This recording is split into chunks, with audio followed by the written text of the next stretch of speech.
আবু বকর সন্তানের দিকে তাকায় না, বিবির দিকেও তাকায় না। আমার নবী আয়েশা পড়ছে, চুপচাপ দরজা খুলে না, আওয়াজ শুনলে বাচ্চা বিবির ঘুম ভেঙে যাবে। আমার নবীর সঙ্গী হব, কারো কাছে বলবো না। আজকে কারা গো ঘরের দরজা বন্ধ করে মাহফিলে বসে আছে? আমার মন বলে যারা নবীর প্রেমে একটু কোন সময় দিয়েছেন কষ্ট করে, আবু বকরের সাথে মিলা যাবে গো। আবু বকর বিবির কাছে কয় না, বাচ্চার কাছে কয় না, কিতাবে আসছে আবু বকর দরজাও খুলে না, আওয়াজ হবে বিদায়। আস্তে আস্তে ওই বাহির সাইটের একটা জানালা চুপ করে খুললেন, জানালা খুইলা বাহির হইয়া নবীর সামনে যাইয়া হাজির। ইয়া রাসূলুল্লাহ, চলুন কি করতে হবে? আবু বকর বলেন, আমি নবীর চেহারার দিকে তাকাইয়া দেখি গো, আমার নবীর চোখ থেকে জর্জর করে পানি পড়তেছে। হুজুর, আপনার কি কেউ আঘাত করেছে? না রে আবু বকর, কেউ আঘাত করে নাই। হুজুর, আপনার কি কেউ গালি দিয়েছে? না রে আবু বকর, কেউ গালি দেয় নাই। হুজুর, তাহলে এইভাবে চোখের পানি ছেড়ে ছেড়ে কেন কান্দেন? আমি জানতে চাই গো আল্লাহর বন্ধু। আমার নবী পিছনের দিকে ফিরা ফিরা কয়, আবু বকর রে, এই রে আমার মায়ের দেশ, এই আমার বাবার দেশ।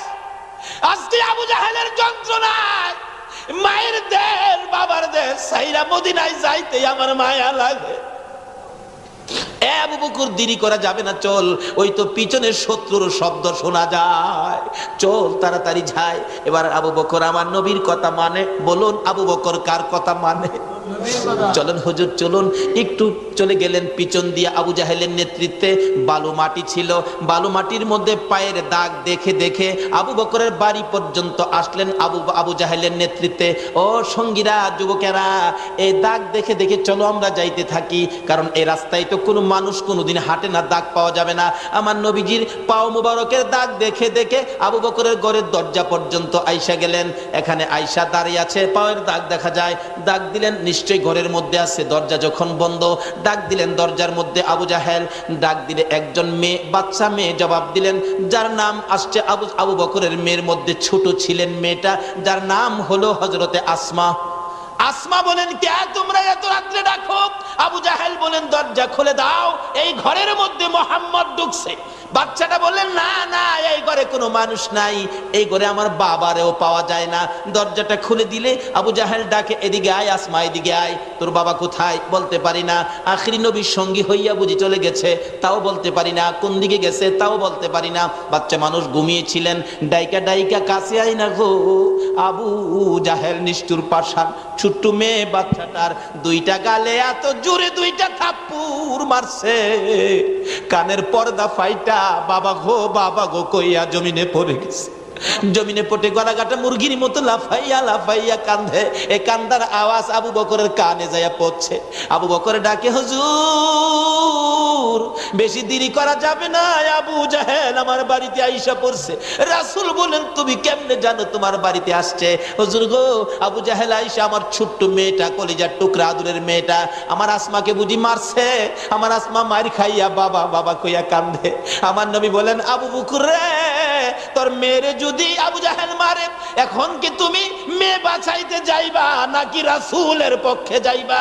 আবু বকর বলেন, ইয়া রাসূলুল্লাহ, আল্লাহর কসম করে বলি, আমার ফ্যামিলির সকল মানুষকে যদি আবু জাহেল মেরে ফেলে, আমি রাসূল ফালাইয়া যাইব না। আমার আল্লাহ বলেন, আবু বকর রে, আমার নবীর এত ভালোবাসা তুমি দিয়েছো, ও আবু বকর, আমি কথা দিলাম রে আবু বকর, তুমি আবু বকর জান্নাতে না যাওয়া পর্যন্ত আমি কাউকে জান্নাতে যাওয়ার অনুমতি দিব না। আবু বকর, একটু পিছের শব্দ শোনা যায়, আইসা পড়ছে। গারে সুর পাহাড়, একবারে মক্কার কাছে। মদিনা যাইতে খালি মক্কা থেকে বাহির হয়েছে নবীজি।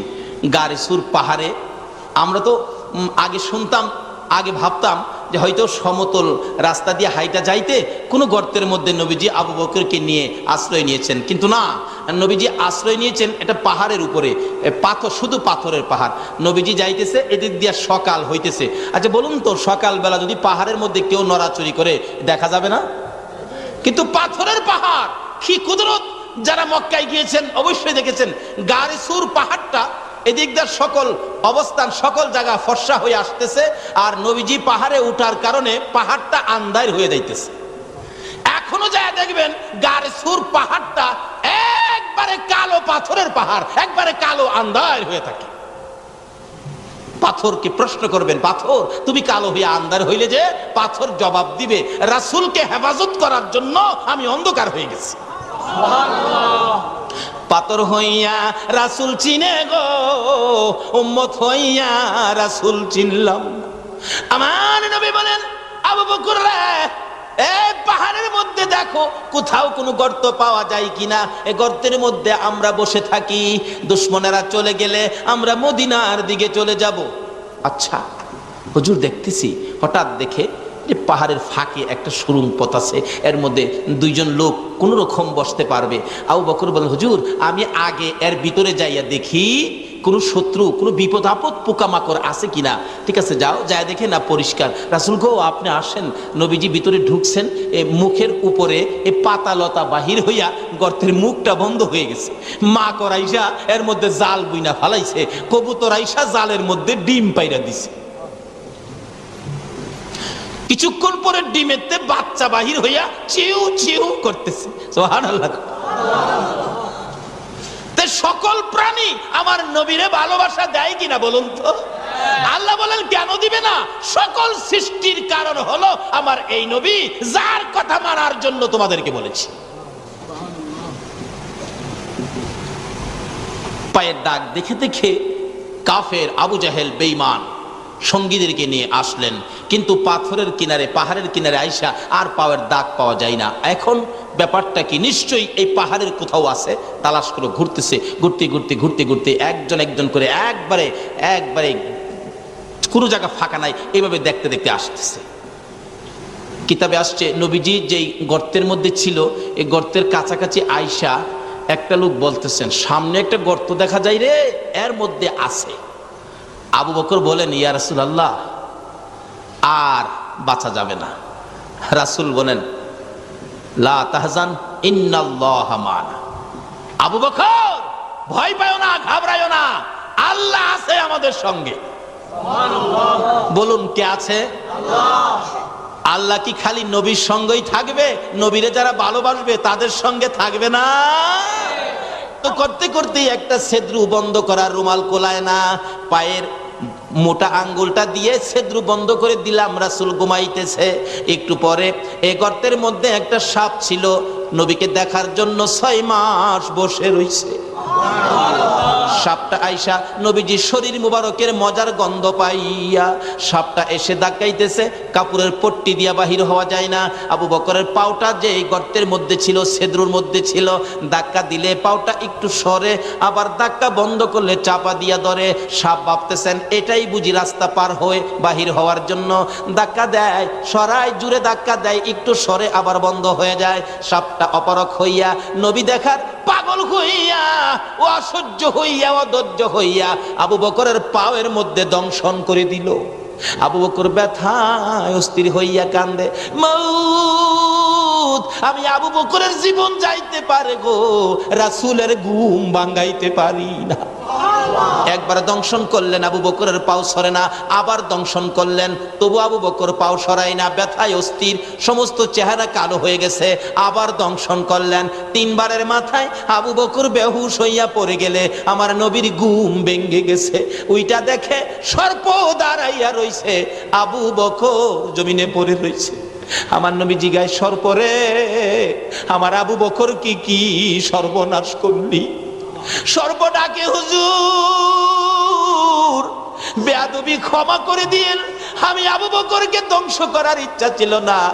আমি শুনেছি আল্লাহর হাবিব এই রাস্তায় হিজরত করে মদিনায় যাবে, আবু জাহেল সঙ্গীদেরকে নিয়ে আপনাকে আক্রমণ করার জন্য আসবে, আপনি গর্তের মধ্যে আশ্রয় নিবেন গো। আমি অপেক্ষায় ছিলাম, আপনি নবী গর্তের মধ্যে আশ্রয় নেওয়ার জন্য আসলে আমি সাপ গর্তের মুখের মধ্যে পাহারা দিব। আপনার কোনো শত্রু যদি আসে আমি সাপ দংশন করে দুনিয়া থেকে বিদায় করে দিব।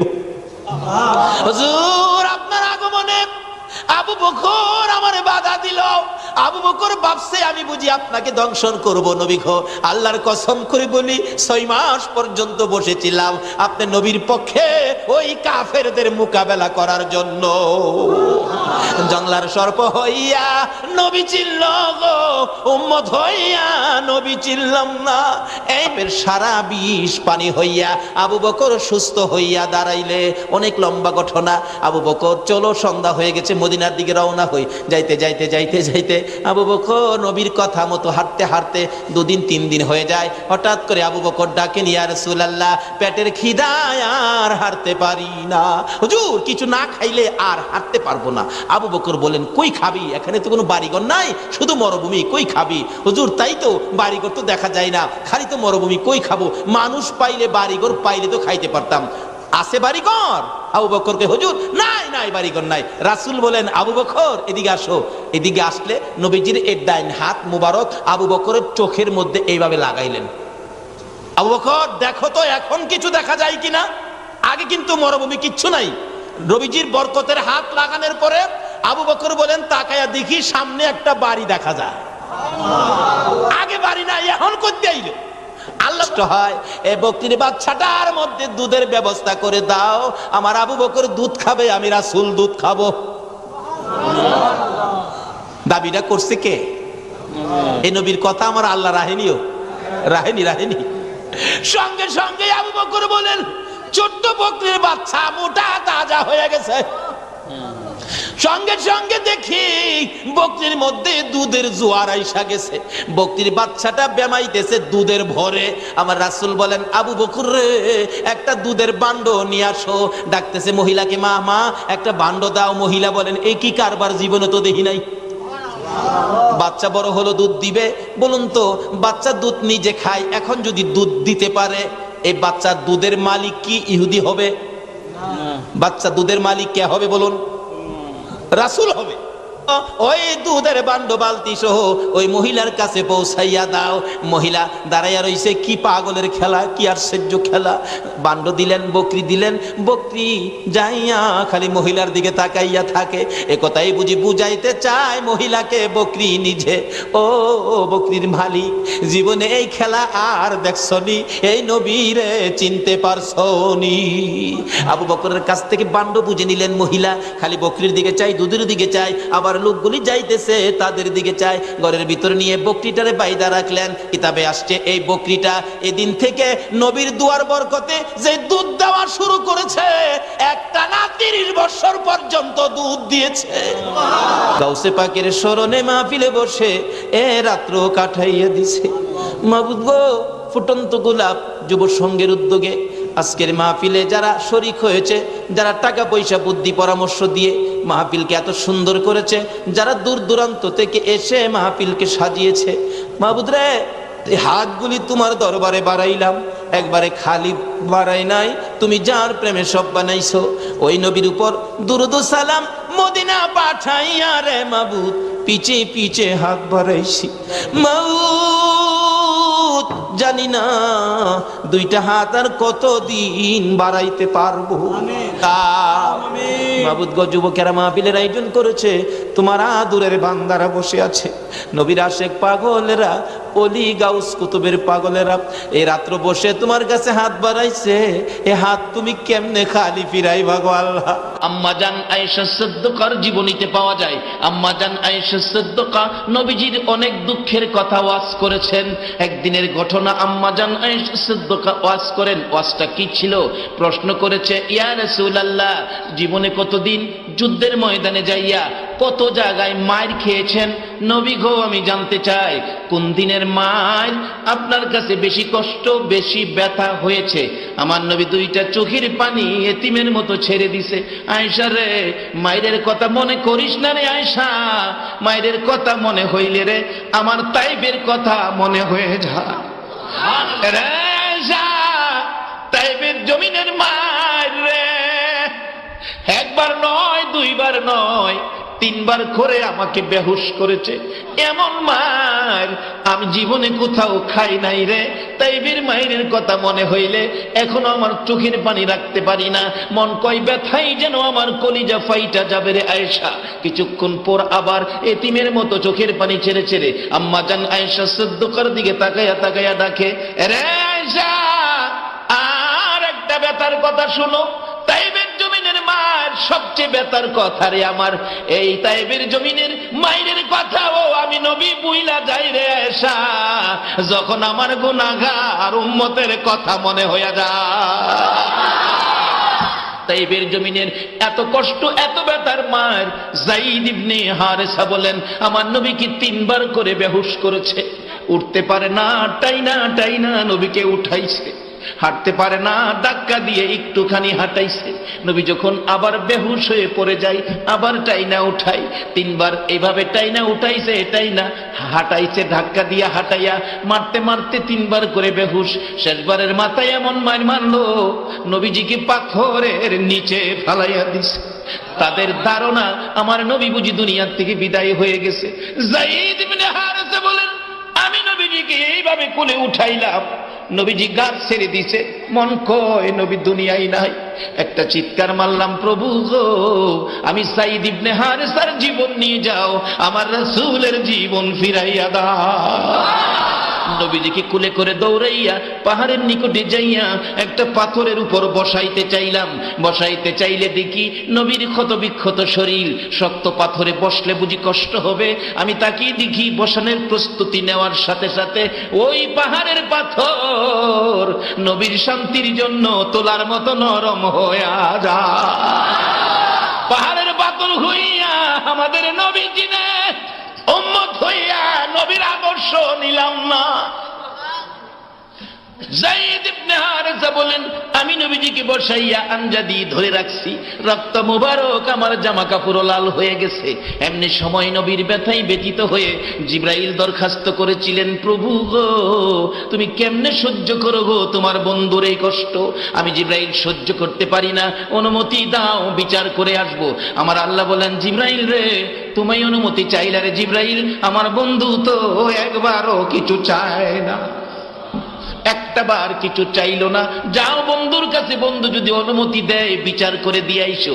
নবীজির সামনে জিবরাইল লম্বা ঘটনা ডাকতেছে, ইয়া রাসূলুল্লাহ, এত মায়ের মারলো তায়েবের মানুষ, আপনাকে অনুমতি দেন তায়েববাসীদেরকে বিচার করে শেষ করে দেই। আমার নবী ডাকে, জিবরাইল রে, ও জিবরাইল, শেষ করে দিবি? তুমি বুঝি রাগ হয়ে গেছো? হুজুর, আমার আল্লাহ বলেছে অনুমতি দিলেই আমি বিচার করে দিব, অনুমতি দেন, অনুমতি দেন। আমার নবী বলেন, জিবরাইল রে, আমার অনুমতি নেওয়ার আগে আমার একটা খবর আমার আল্লাহর কাছে দিয়েছো। কি খবর? আমার এই রক্ত ভিজা জামাটা, সাদা জামা রক্তে লাল হয়েছে রে জিবরাইল, আমার এই রক্ত ভিজা জামাটা আমি আমার প্রভুর দরবারে জমা রাখতে চাই রে। এর বিনিময় অন্য কিছু চাই না। আমার রক্ত ভিজা জামার বিনিময় আমার মাবুদ যেন আমার উম্মতের মাফ করে দেয়। এই নবীর উম্মত হওয়া, নবীর আদর্শে যাওয়া, বলুন আমাদের দরকার আছে কিনা? কিভাবে যাবেন? এই তো কোরআন শরীফে পরামর্শ দিয়েছে, ইয়া আইয়ুহাল্লাযীনা আমানু দুখুলু ফিস-সিলমি কাফা। ছোট্ট একটা শব্দ আপনাদের সামনে ছোট্ট লিখিব, এটার মধ্যে বাজেট বড়। ছোট্ট জিনিসও অনেক সময় বড় কাজ করে, এটা বোঝানোর জন্য একটু লম্বা হয়ে গেছে। ছোট্ট জিনিসও অনেক সময় বড় কাজ করে। কোরআন শরীফের ছোট্ট একটা শব্দ আল্লাহ বলছে আমাদেরকে, ইমানদার দেও মা বোনেরা, তোমাদেরকেও বলছে, মুসলমান বলতে, ইমানদার বলতে সবাইকে বলছে, তোমরা পুরাপুরি ভাবে ইসলামে ঢুকো।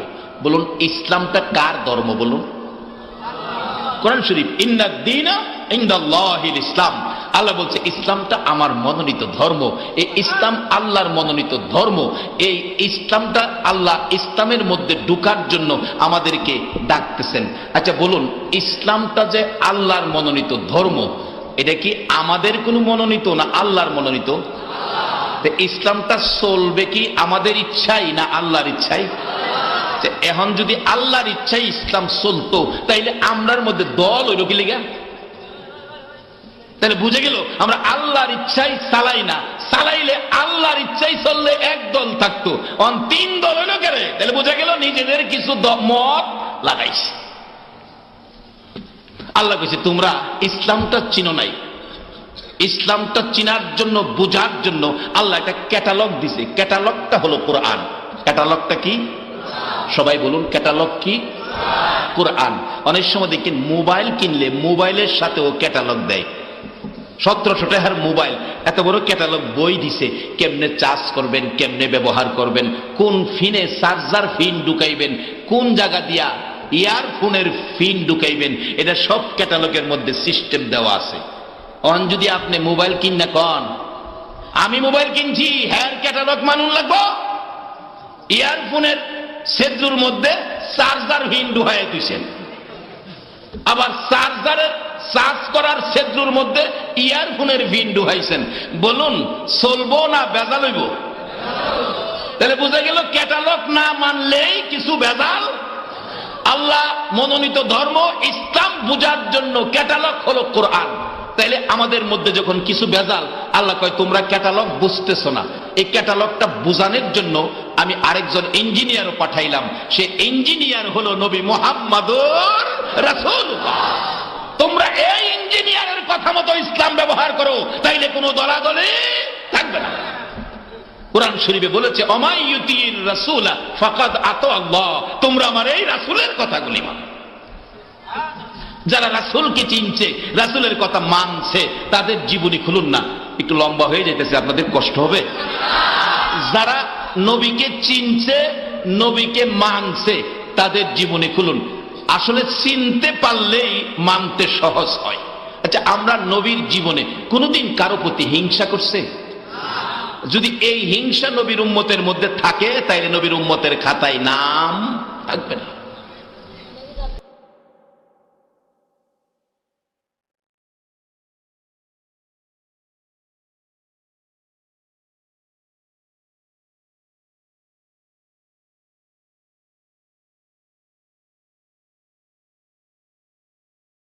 আগে বাড়ি আলোচনায় যাই, তাফসীরের কিতাব খুলুন। হযরত আইয়ুব আলাইহিস সালাতু সালাম সমস্ত শরীরে কিরা পড়ে গেল, একবারে সমস্ত শরীর পচে গেছে, দুর্গন্ধে অন্যান্য বিবিগণ সরে গেলেন, কিন্তু একজন বিবি স্বামীর কাছ থেকে সরে গেল না। বলুন তো এই বিবিটাকে? রহিমা। রহিমা বলেন না, আমার স্বামী আমার মাথার তাজ, আমি স্বামী ছেড়ে যাব না। কিন্তু লোকেরা, এলাকার লোকেরা দুর্গন্ধের জন্য আইয়ুব নবীকে একবারে জংলায় নিয়ে ফেলে দিলেন, কিন্তু রহিমা স্বামীর পিছে পিছে জংলায় চলে গেলেন। ও মা বোনেরা, তোমরাও তো এই পুরস্কার পেতে পারো। কিভাবে পাইবা? সিস্টেমে আছে। রহিমা সারাদিন মহল্লায় কিছু কাজ টাজ করে, কিছু খানা নিজে খায়, স্বামীর জন্য কিছু নিয়ে আসে। একদিন আসতেছে, স্বামীর মহব্বতে নিয়ে আসতেছে, রাস্তার মধ্যে খান বাহাদুর ইবলিস সাহেবের চিনেন না আপনারা? ইবলিস সাহেব তো রাস্তায় বসে রয়েছে, দেখবেন এক জাতের সাপ আছে এরকম বড় বই লইয়া রাস্তার কিনারে বসে থাকে। মানুষকে কয় আসো, কার ভাগ্যে কি আছে আমি দেখি, আয়ো। দেখবেন এক লোকের দায়িত্ব আনে, মানুষ গেরাও করে দাঁড়াইছে, তোমার নাম কি? আমার নাম ফালু। ফালু আগামী বছর অ্যাক্সিডেন্ট হয়ে মারা যাবে। বইয়ের মধ্যে পয়রা দেখাইতেছে। ফালু কয় চাচা কইলেন কি? আমার বলা ভাইয়ার উপায় কি? তুই বাবা মইরা যাবি অ্যাক্সিডেন্টে। চাচা লন 50 টাকা। কথা হলে তুই বাচ্চা গেলে। দেখছেন না রাস্তার কিনারে হাটে বাজারে বসে থাকে, মানুষের ভাগ্য দেখে। আরে তুই মানুষের ভাগ্য দেখতে রাস্তা চাইছস, আরে তোর ভাগ্যটা দেখে কে? আমাদের এলাকায় এক ঘটনা ঘটছিল। আমাদের এলাকায় হাট, ভৈরবের বুধবার দিন, রাস্তার কিনারে বসে ভাগ্য দেখে। এক বেটা এসে হ্যাঁ এমন মাইট দিল, ভাই আমার এই কামটা করলেন। তুই বাড়িতে আইসবালা তুই বই দেখলি না? আজ গাছে তুই হ্যাঁ নইলে মাইর খাইবি, তোর ভাগ্যে যে মাইর আছে দেখতে হইলি না? তুই এইসব মানুষের ভাগ্য দেখতি, তোর ভাগ্য তো তুই জানোস। আর আমরাও মাশাআল্লাহ হেরার পিছনে ঘুরতেছি, নবীর দেওয়া সিস্টেম মতো আসে না। ভাগ্যের যা কিছু আছে বালামন্দের মালিক কে? আরো জোরে বলুন কে? এটাই আমার নবী শিক্ষা দিয়ে গেছেন। নবীর কথা মতো আসেন। নবী আপনাদের জন্য মদিনায় শুয়ে 24টা ঘন্টা এখনো কাঁদতেছে। রহিমা আসতেছে, ওই ইবলিস বলতেছেন রহিমা তোমার স্বামী এত ভালোবাসো, কিন্তু তোমার স্বামী যে অসুস্থ, ওষুধ তো নিয়ে খাওয়াইলা না। হুজুর আপনি ওষুধ বিক্রি করেন? হ্যাঁ, এই যে আমার কাছে ওষুধ আছে, একবার লাগাইলেই শেষ। কি ভালো ওষুধ লইয়া তাই বইছে। চিনছেন তো কে বইছে? ইবলিস, শয়তান। তাই আসেননি এখনো? ফটিয়া আসে, সহজ বিচার কিভাবে করবেন পয়েন্টের উপর, বেআইনি ভাবে না। আল্লাহ কোনো কাজ বেআইনি করে না। রহিমা বলেন ওষুধ যে নিব, আমার কাছে তো পয়সা নাই। শয়তান কয় রহিমা পয়সা লাগবে না, তোমার মাথার চুলগুলি কাইটে আমারে দিয়া দাও, আমি তোমার স্বামীর ওষুধ দিয়ে দিব। রহিমা কই আমার স্বামী এই তো আমার মাথার চুল, আমি চুল দিয়ে কি করব? লন চুল কাইটে দিয়া দিলাম, ওষুধ দেন। ওষুধ নিয়ে স্বামীর জন্য খুশি, স্বামীর জন্য ওষুধ আনতে পেরেছি, কি খুশি রহিমা। কিন্তু রহিমার আগেই ইবলিস যায় বলতেছে আয়ো ওই যে তোমার বিবি মহল্লায় জানি কোন অপরাধে ধরাত পড়েছে, সকল চুলগুলি কাইটে ফেলছে। নাউজুবিল্লাহ আসতে কইলেন। এই যে একটা শয়তান অহনো আসেনি। আচ্ছা আমার বিবি এই কাজ করলো, কাছে আইসে রহিমা স্বামী আপনার জন্য ওষুধ আনছি। ওষুধ আনছ? একজন মুরব্বী কইয়া গেছে। কি করছো? কে কইয়া গেছে? মুরব্বী। মুরব্বী মুরব্বী চিনেন না? ওই যে মুরব্বী, মুরব্বী কইয়া গেছে তুমি কি করছো, বিচার হবে তোমার। দাঁড়াও আমি সুস্থ এলই, আমি সুস্থ হইয়া তোমারে 100 লাঠি পিটা করবো। 100 আল্লাহর কুদরত। লম্বা ঘটনা সংক্ষেপ করে দিলাম। সুস্থ হয়ে গেলেন আইয়ুব নবী। লাঠি একটা নিচে এই মোটা, এদিকে আয়। আল্লাহ কয় আইয়ুব রহিমারে মারিস না, মারিস না। ও মা বোনেরা, আল্লাহ তো আপনাদের পক্ষে আছে, কিন্তু কেমন করলে থাকবেন দেখেন না। আইয়ুব রহিমারে মারিস না।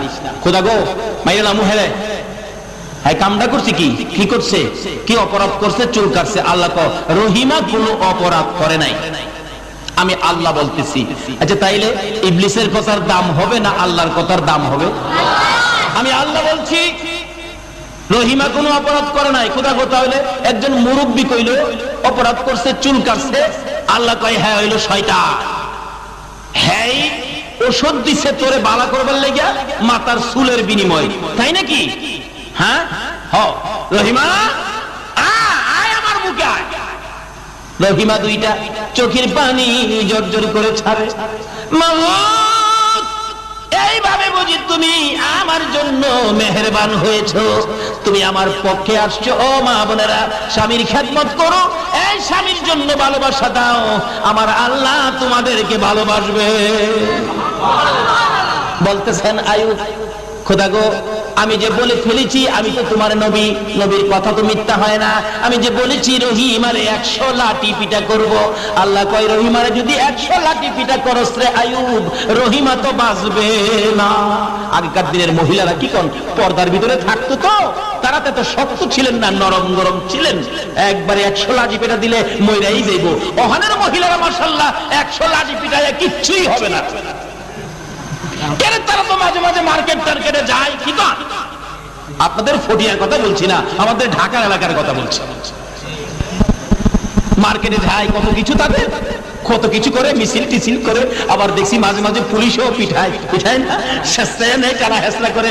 এই টানা হেসলা যারা খাইছে কোন তো 100 লাঠি পিঠাই কি তাদের কোনো কিছু হবে? আবু বকর পিছে পিছে যায়, আমার নবী আগে আগে যায়। প্যান্ডেলের মাঝখানে রাস্তা রাখছে। স্টেজে আইসা যদি নবী আবু জাহেলের কাছে নতি স্বীকার করে তাহলে আর যুদ্ধ হবে না, এমনি শেষ। আবু জাহেল বলেন এখনো আসতেছে না কেন? আমার নবী আগে আগে যায়, আবু বকর পিছে পিছে যায়। আমার আল্লাহ বলেন বন্ধু গো ভয় পেও না, আমি আল্লাহ তোমাদের সঙ্গী হয়েছি। প্যান্ডেলের মাঝখানে রাস্তা, যখন প্যান্ডেলের ওই মাথায় ডুবতেছে আমার নবী, সকল সৈন্যরা আমার নবীর সুন্দর চেহারার দিকে তাকায়া গেছে। আবু বকর বলেন আমি নবীজির পিছন থেকে একবার ডান দিকে তাকাই, আবার বাম দিকে তাকাই, কেউ নেই। আমার নবীর সুন্দর চেহারায় আঘাত করে বসে। আবু বকর বলেন আমি ডান দিক বাম দিক সৈন্যদের দিকে তাকাইয়া দেখি তারা আঘাত করবে তো দূরের কথা, আমার নবীর সুন্দর চেহারা দেখে তাদের হাতের হাতিয়ার গুলো জমিনের মধ্যে পড়ে গেছে। সকল হাতিয়ার জমিনে ফেলে দিয়ে আমার নবীর সুন্দর চেহারা দেখতেছে। যেই নবী না হইলে জগৎ সৃষ্টি রমজান হইতো, রমজান নামাজ হইতো, মসজিদ হইতো, মাদ্রাসা হইতো, খানায়ে কাবা হইতো, মিনা মুজদালিফা আরাফা হইতো, আল্লাহর আরশ কুরসি লৌহ কলম পর্যন্ত হতো না যদি আমার আপনার নবী না হইতো। আজকে আপনারা কারা? আপনারা কোন মায়ের সন্তান? এই নবীর পক্ষে রাত্র 12টার পরে বসে গেছেন। যারা রাত্র 12টার পরে নবীর পক্ষে বসে আছেন, আল্লাহর কসম আপনার জন্য আমার নবী ফুল সিরাতের কিনারে বসে থাকবে। আবু বকর বলেন, আমি দেখি হাতিয়ারগুলো জমিনে পড়ে আছে, সৈন্যরা খালি নবীর দিকে তাকিয়ে আছে। হাবিব বিন মালিক আসনে বসা ছিল স্টেজে। আরে আবু জাহেল, লোকটা কে আসতেছে যে? আবু জাহেল বলেন, আমার ভাতিজা, তার সাথেই তোমাকে যুদ্ধ করতে হবে। হাবিব বিন মালিক নবীর সুন্দর চেহারা দেখে বসা ছিল তো, বসা থেকে ওইটা দাঁড়ায় গেছে।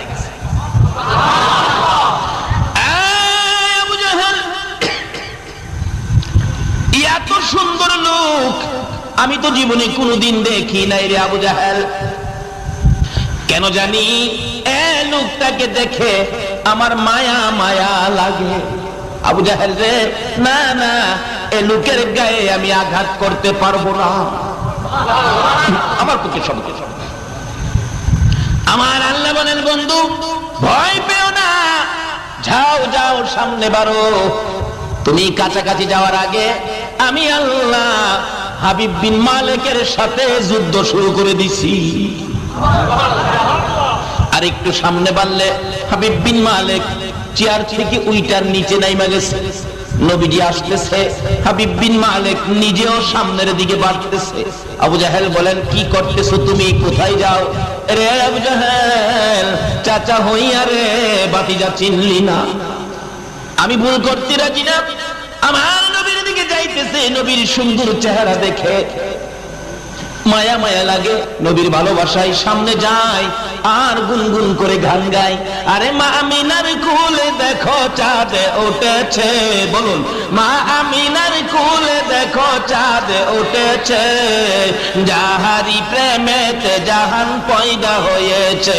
হায়রে যাহারি প্রেমেতে জাহান, মা আমিনার নয়ন মনি সৃষ্টি কুলের সেরা যিনি, মা আমিনার নয়ন সৃষ্টি কুলের সেরা যিনি, যিনি পরি ফেরেশতারা সব পাগল হয়েছে, যিনি পরি ফেরেশতারা সব পাগল হয়েছে, যাহারি প্রেমেতে জাহান পয়দা হয়েছে।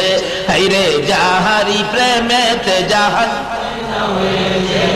এইভাবে হাবিব বিন মালিক গুনগুন করে গান গাইতে গাইতে গাইতে গাইতে একবারে নবীজির পাশে গিয়ে বলতেছেন, ইয়া রাসূলুল্লাহ, আবু জাহেল চিনতে ভুল করেছে, আমি ভুল করব না।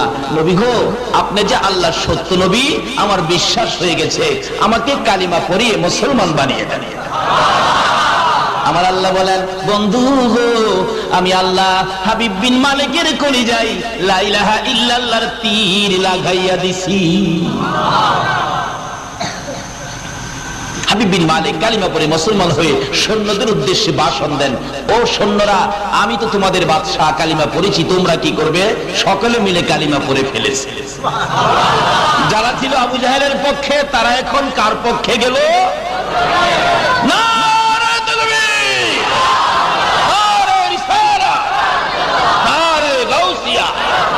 সকল সৈন্যরা আমার রাসূলের পক্ষে চলে গেলেন। সেনাপতি ভাষণ দেন, ইয়া রাসূলুল্লাহ, অনুমতি দেন, আবু জাহেলকে সাইজ কেটে ফেলাই। আমার নবী বলেন, না, আবু জাহেল আমার চাচা।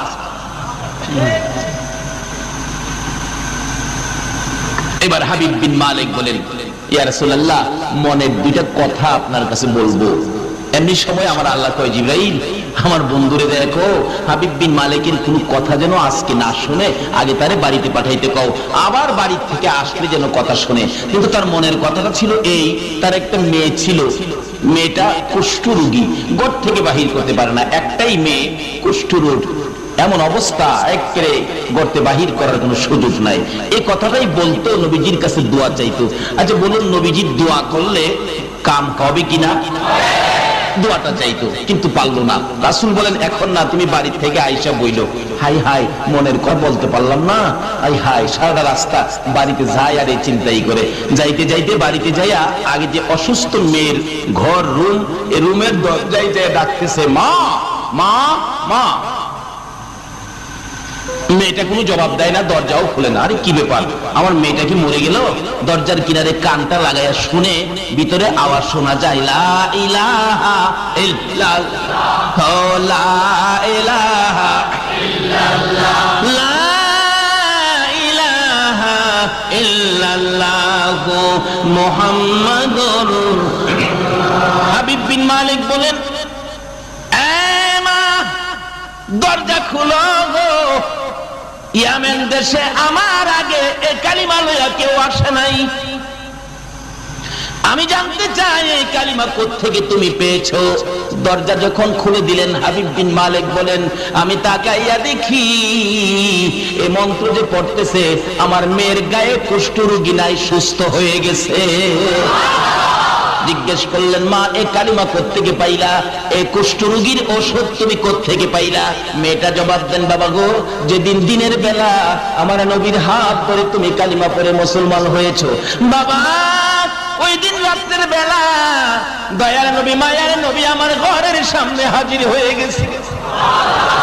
আমার দরজার মাঝে ধাক্কা দিয়ে বলতেছেন, ও হাবিব বিন মালিকের মেয়ে, দরজাটা খুলো। দরজা খুলে দেখি, বাবা গো, একটা পূর্ণিমার চাঁদ উদয় হইয়া রয়েছে। আমার সামনে দাঁড়াইয়া বলতেছেন,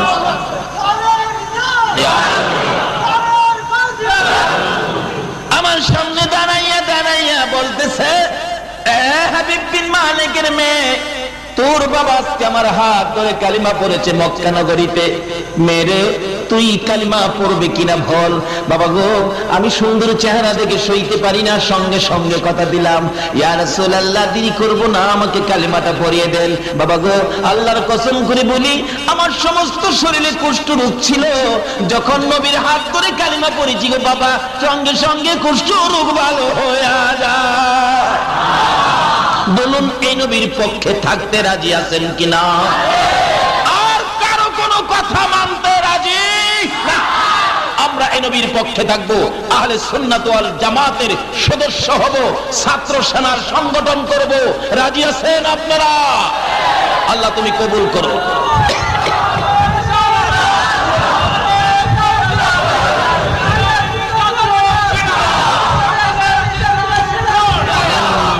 মাশাআল্লাহ। আসুন আগে বাড়ি, আলোচনায় যাই। তাফসীরের কিতাব খুলুন। হযরত আইয়ুব আলাইহিস সালাতু সালাম সমস্ত শরীরে কীড়া পড়ে গেল, একবারে সমস্ত শরীর পচে গেছে, দুর্গন্ধে অন্যান্য বিবিগণ সরে গেলেন, কিন্তু একজন বিবি স্বামীর কাছ থেকে সরে গেল না। বলুন তো এই বিবিটাকে? রহিমা। রহিমা বলেন, না, আমার স্বামী আমার মাতার তাজ, আমি স্বামী ছেড়ে যাব না। কিন্তু লোকেরা, এলাকার লোকেরা দুর্গন্ধের জন্য আইয়ুব নবীকে একবারে জংলায় নিয়ে ফেলে দিলেন, কিন্তু রহিমা স্বামীর পিছে পিছে জংলায় চলে গেলেন। ও মা বোনেরা, তোমরাও তো এই পুরস্কার পেতে পারো। কিভাবে পাইবা? সিস্টেমে আছে। রহিমা সারাদিন মহল্লায় কিছু কাজ করে কিছু খানা নিজে খায়, স্বামীর জন্য কিছু নিয়ে আসে। একদিন আসতেছে, স্বামীর মহব্বতে নিয়ে আসতেছে, রাস্তার মধ্যে খান বাহাদুর ইবলিস সাহেবের চিনেন না আপনারা? ইবলিস সাহেব তো রাস্তায় বসে রয়েছে। দেখবেন এক জাতের সাপ আছে, এরকম বড় বই লইয়া রাস্তার কিনারে বসে থাকে। মানুষকে কয়, আসো, কার ভাগ্যে কি আছে আমি দেখি, আয়ো। দেখবেন এক লোকের ডাইকে আনে, মানুষ গেরাও করে দাঁড়াইছে, তোমার নাম কি? আমার নাম ফালু। ফালু আগামী বছর অ্যাক্সিডেন্ট হয়ে মারা যাবে। বইয়ের মধ্যে পয়রা দেখাইতেছে। ফালু কয়, চাচা কইলেন কি? আমার বোলা মাইয়ার উপায় কি হইব? তুই বাবা মইরা যাবি অ্যাক্সিডেন্টে। চাচা লন 50 টাকা, কথা এলে তুই বাচ্চা গেলে। দেখছেন না রাস্তার কিনারে হাড়ে বাজারে বসে থাকে, মানুষের বাইক দেখে। আরে তুই মানুষের বাইকে দেখতে রাস্তা পাইছস, আরে তোর বাইকটা দেখে কে? আমাদের এলাকায় এক ঘটনা ঘটছিল।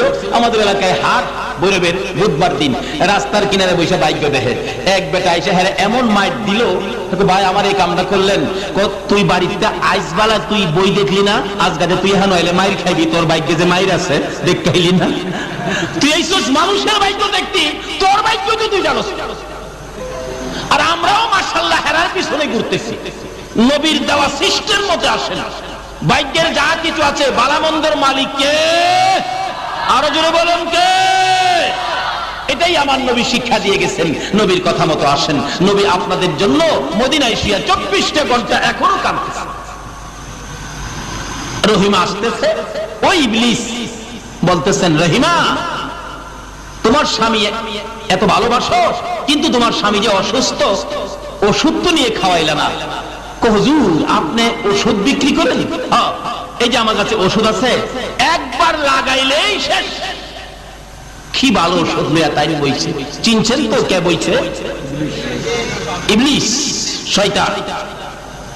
তাই আসেননি এখনো? ফটিয়া আসে না, আল্লাহ কোনো কাজ বেআইনি করে না। রহিমা বলেন, ওষুধ যে নিব, আমার কাছে তো পয়সা নাই। শয়তান কয়, রহিমা পয়সা লাগবে না, তোমার মাথার চুলগুলি কাইটে আমারে দিয়ে দাও, আমি তোমার স্বামীর ওষুধ দিয়ে দিব। রহিমা কই, আমার স্বামী এই তো আমার মাথার চুল, আমি চুল দিয়ে কি করব? লন, চুল কাইটে দিয়ে দিলাম, ওষুধ দেন। ওষুধ নিয়ে স্বামীর জন্য খুশি, স্বামীর জন্য ওষুধ আনতে পেরেছি, কি খুশি রহিমা। কিন্তু রহিমার আগেই ইবলিস যায়া বলতেছে, আয়ুব ওই যে তোমার বিবি মহল্লায় জানি কোন অপরাধে ধরা পড়েছে, সকল চুলগুলি কাইটে ফেলছে। নাউজুবিল্লাহ, আসতে কইলেন? এই যে একটা শয়তান অহনো আসেনি। আচ্ছা, আমার বিবি এই কাজ করলো, কাছে আইসে, রহিমা স্বামী আপনার জন্য ওষুধ আনছি। ওষুধ আনছ? একজন মুরব্বী কয়ে গেছে, কি করছো? কে কয়ে গেছে? মুরব্বী। মুরব্বী, মুরব্বী চিনেন না? ওই যে মুরব্বী, মুরব্বী কয়ে গেছে, তুমি কি করছো? বিচার হবে তোমার, দাঁড়াও আমি সুস্থ এলই, আমি সুস্থ হইয়া তোমার 100 লাঠি পিটা করবো, 100। আল্লাহর কুদরত, লম্বা ঘটনা সংক্ষেপ করে দিলাম। সুস্থ হয়ে গেলেন আইয়ুব নবী, লাঠি একটা নিচে এই মোটা, এদিকে আয়। আল্লাহ কয়, আইয়ুব রহিমারে মারিস না, মারিস না। ও মা বোনেরা, আল্লাহ তো আপনাদের পক্ষে আছে, কিন্তু কেমন করলে থাকবেন দেখেন না। আইয়ুব রহিমারে মারিস না, খোদা গো মাইরা মুহেরে হ্যাঁ কামটা করছে, কি করছে, কি অপরাধ করছে? চুল কাটছে। আল্লাহ কয়, রহিমা কোনো অপরাধ করে নাই, আমি আল্লাহ বলতেছি। আচ্ছা তাইলে ইবলিসের কথার দাম হবে না আল্লাহর কথার দাম হবে? আমি আল্লাহ বলছি রহিমা কোনো অপরাধ করে নাই। খোদা গো তাহলে একজন মুরব্বী কইল অপরাধ করছে, চুল কাটছে। আল্লাহ কয়, হ্যাঁ হইলো শয়তান, হ্যাঁ ওষুধ দিছে তোরে বালা করবার লেগা, মাথার চুলের বিনিময়, তাই নাকি? হ্যাঁ রহিমা আয় আমার বুকে আয়। রহিমা দুইটা চোখের পানি জর্জর করে ছাড়ে, মাওলানা এইভাবে বুঝি তুমি আমার জন্য মেহেরবান হয়েছো, তুমি আমার পক্ষে আসছো। ও মা বোনেরা, স্বামীর খেদমত করো, এই স্বামীর জন্য ভালোবাসা দাও, আমার আল্লাহ তোমাদেরকে ভালোবাসবে। বলতেছেন আইয়ুব, খোদা গো আমি যে বলে ফেলেছি, আমি তো তোমার নবী, নবীর কথা তো মিথ্যা হয় না। আমি যে বলেছি রহিমারে 100 লাঠি পিটা করব, আল্লাহ কয় রহিমারে যদি 100 লাঠি পিটা করস রে আইয়ুব, রহিমা তো বাঁচবে না। আগেকার দিনের মহিলারা কি কোন পর্দার ভিতরে থাকতো, তো তারা তো শক্ত ছিলেন না, নরম গরম ছিলেন। একবারে 100 লাঠি পিটা দিলে মইরাই যাইব। ওখানের মহিলারা মাশাআল্লাহ 100 লাঠি পিটায় কিচ্ছুই হবে না। তারা তো মাঝে মাঝে মার্কেট টার্কেটে যায়, কি না? আপনাদের ফটিয়ার কথা বলছি না, আমাদের ঢাকার এলাকার কথা বলছি। মার্কেটে যায়, কত কিছু তাদের, কত কিছু করে, মিছিল টিছিল করে। আবার দেখছি মাঝে মাঝে পুলিশও পিঠায় না, শেষটায় নেই, টানা হেসলা করে। এই টানা হেসলা যারা খাইছে কোন তো 100 লাঠি পিঠাই কি তাদের কোনো কিছু হবে? আবু বকর পিছে পিছে যায়, আমার নবী আগে আগে যায়। প্যান্ডেলের মাঝখানে রাস্তা রাখছে, স্টেজে আইসা যদি নবী আবু জাহেলের কাছে নতি স্বীকার করে তাহলে আর যুদ্ধ হবে না, এমনি শেষ। আবু জাহেল বলেন, এখনো আসতেছে না কেন? আমার নবী আগে আগে যাই, আবু বকর পিছে পিছে যাই। আমার আল্লাহ বলেন, বন্ধু গো ভয় পেও না, আমি আল্লাহ তোমাদের সঙ্গী হয়েছি। প্যান্ডেলের মাঝখানে রাস্তা, যখন প্যান্ডেলের ওই মাথায় ঢুকতেছে আমার নবী, সকল সৈন্যরা আমার নবীর সুন্দর চেহারার দিকে তাকিয়ে গেছে। আবু বকর বলেন, আমি নবীজির পিছন থেকে একবার ডান দিকে তাকাই, আবার বাম দিকে তাকাই, কেউ নি আমার নবীর সুন্দর চেহারায় আঘাত করে বসে। আবু বকর বলেন, আমি ডান দিক বাম দিক সৈন্যদের দিকে তাকাইয়া দেখি তারা আঘাত করবে তো দূরের কথা, আমার নবীর সুন্দর চেহারা দেখে তাদের হাতের হাতিয়ার গুলো জমিনের মধ্যে পড়ে গেছে। সকল হাতিয়ার জমিনে ফেলে দিয়ে আমার নবীর সুন্দর চেহারা দেখতেছে। যেই নবী না হইলে জগৎ সৃষ্টি, রমজান হইতো, রমজান নামাজ হইতো, মসজিদ হইতো, মাদ্রাসা হইতো, খানায়ে কাবা হইতো, মিনা মুজদালিফা আরাফা হইতো, আল্লাহর আরশ কুরসি লৌহ কলম পর্যন্ত হতো না যদি আমার আপনার নবী না হইতো। আজকে আপনারা কারা? আপনারা কোন মায়ের সন্তান? এই নবীর পক্ষে রাত্র 12টার পরে বসে গেছেন। যারা রাত্র 12টার পরে নবীর পক্ষে বসে আছেন, আল্লাহর কসম আপনার জন্য আমার নবী ফুল সিরাতের কিনারে বসে থাকবে। আবু বকর বলেন, আমি দেখি হাতিয়ারগুলো জমিনে পড়ে আছে, সৈন্যরা খালি নবীর দিকে তাকিয়ে আছে। হাবিব বিন মালিক আসনে বসা ছিল স্টেজে। আরে আবু জাহেল, লোকটা কে আসতেছে যে? আবু জাহেল বলেন, আমার ভাতিজা, তার সাথেই তোমাকে যুদ্ধ করতে হবে। হাবিব বিন মালিক নবীর সুন্দর চেহারা দেখে বসা ছিল তো, বসার থেকে ওইটা দাঁড়ায় গেছে।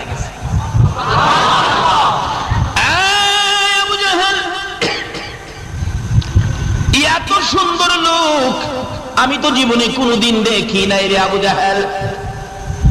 কেন জানি এ লোকটাকে দেখে আমার মায়া মায়া লাগে। আবু জাহেল রে, না না, এ লোকের গায়ে আমি আঘাত করতে পারবো না, আমার পক্ষে সম্ভব। আমার আল্লাহ বলেন, বন্ধু ভয় পেও না, যাও যাও সামনে বাড়ো।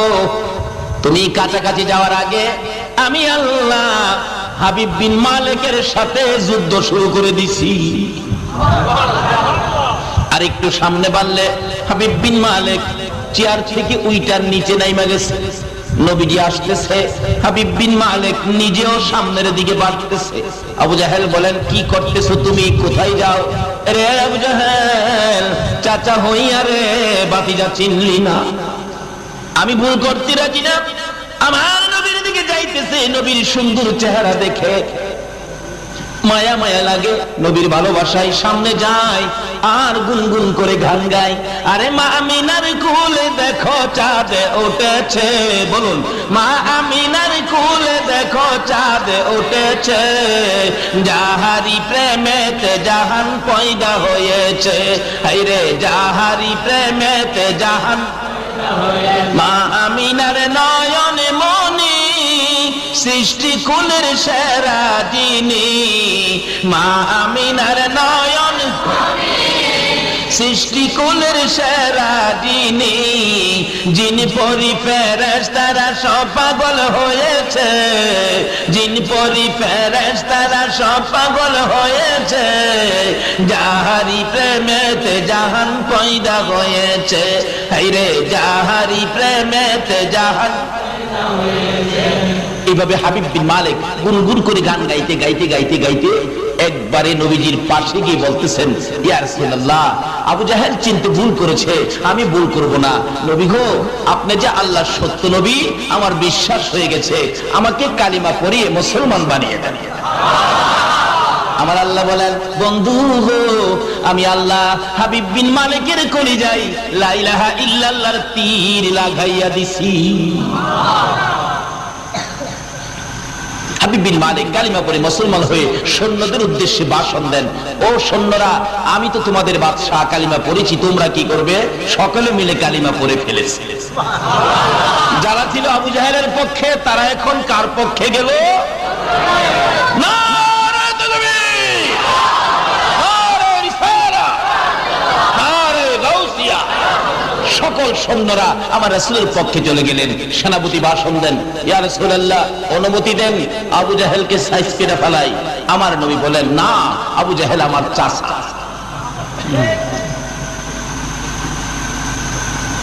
এবার হাবিব বিন মালিক বলেন, ইয়া রাসূলুল্লাহ, মনে দুইটা কথা আপনার কাছে বলবো। এমনি সময় আমার আল্লাহ কয়, জিবরাইল, আমার বন্ধুরে দেখো, হাবিব বিন মালিকের কোনো কথা যেন আজকে না শুনে, আগে তারে বাড়িতে পাঠাইতে কও, আবার বাড়ি থেকে আসলে যেন কথা শুনে। কিন্তু তার মনের কথাটা ছিল এই, তার একটা মেয়ে ছিল, মেয়েটা কুষ্ঠরোগী, ঘর থেকে বাহির করতে পারে না, একটাই মেয়ে কুষ্ঠরোগ, এমন অবস্থা একবারে গর্তে বাহির করার কোনো সুযোগ নাই। এই কথাটাই বলতো, নবীজির কাছে দোয়া চাইতো। আচ্ছা বলুন, নবীজির দোয়া করলে কাম হবে কিনা? দোয়াটা চাইতো, কিন্তু পারলো না। রাসূল বলেন, এখন না, তুমি বাড়ি থেকে আইসা বইলো। হাই হাই, মনের কথা বলতে পারলাম না, হাই হাই, সারাটা রাস্তা বাড়িতে যায় আর এই চিন্তাই করে। যাইতে যাইতে বাড়িতে যাইয়া আগে যে অসুস্থ মেয়ের ঘর, রুম, এই রুমের দরজায় যায় ডাকতেছে, মা মা মা। মেয়েটা কোনো জবাব দেয় না, দরজাও খুলে না। আরে কি ব্যাপার, আমার মেয়েটা কি মরে গেল? দরজার কিনারে কানটা লাগাইয়া শুনে, ভিতরে আওয়াজ শোনা যায়, লা ইলাহা ইল্লাল্লাহ, লা ইলাহা ইল্লাল্লাহ, লা ইলাহা ইল্লাল্লাহ মুহাম্মাদুর। হাবিব বিন মালিক বলেন, দরজা খুলো গো, ইয়ামেন দেশে আমার আগে এই কালিমা লইয়া কেউ আসে নাই। আমি জানতে চাই এই কালিমা কোত্থেকে তুমি পেয়েছো। দরজা যখন খুলে দিলেন, হাবিব বিন মালিক বলেন, আমি তাকাইয়া দেখি এই মন্ত্র যে পড়তেছে, আমার মেয়ের গায়ে কুষ্ঠরোগী নাই, সুস্থ হয়ে গেছে। জিজ্ঞেস করলেন, মা, এই কালিমা কোত্থেকে পাইলা? এই কুষ্ঠরোগীর ওষুধ তুমি কোত্থেকে পাইলা?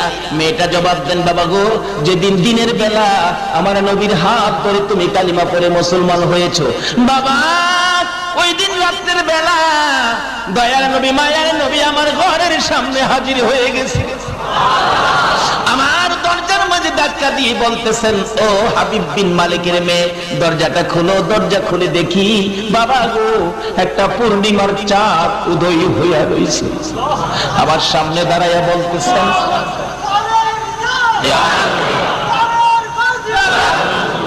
আমার সামনে দাঁড়াইয়া দাঁড়াইয়া বলতেছে, হাবিব বিন মালিকের মেয়ে, তোর বাবা আজকে আমার হাত ধরে কালিমা পড়েছে মক্কা নগরীতে।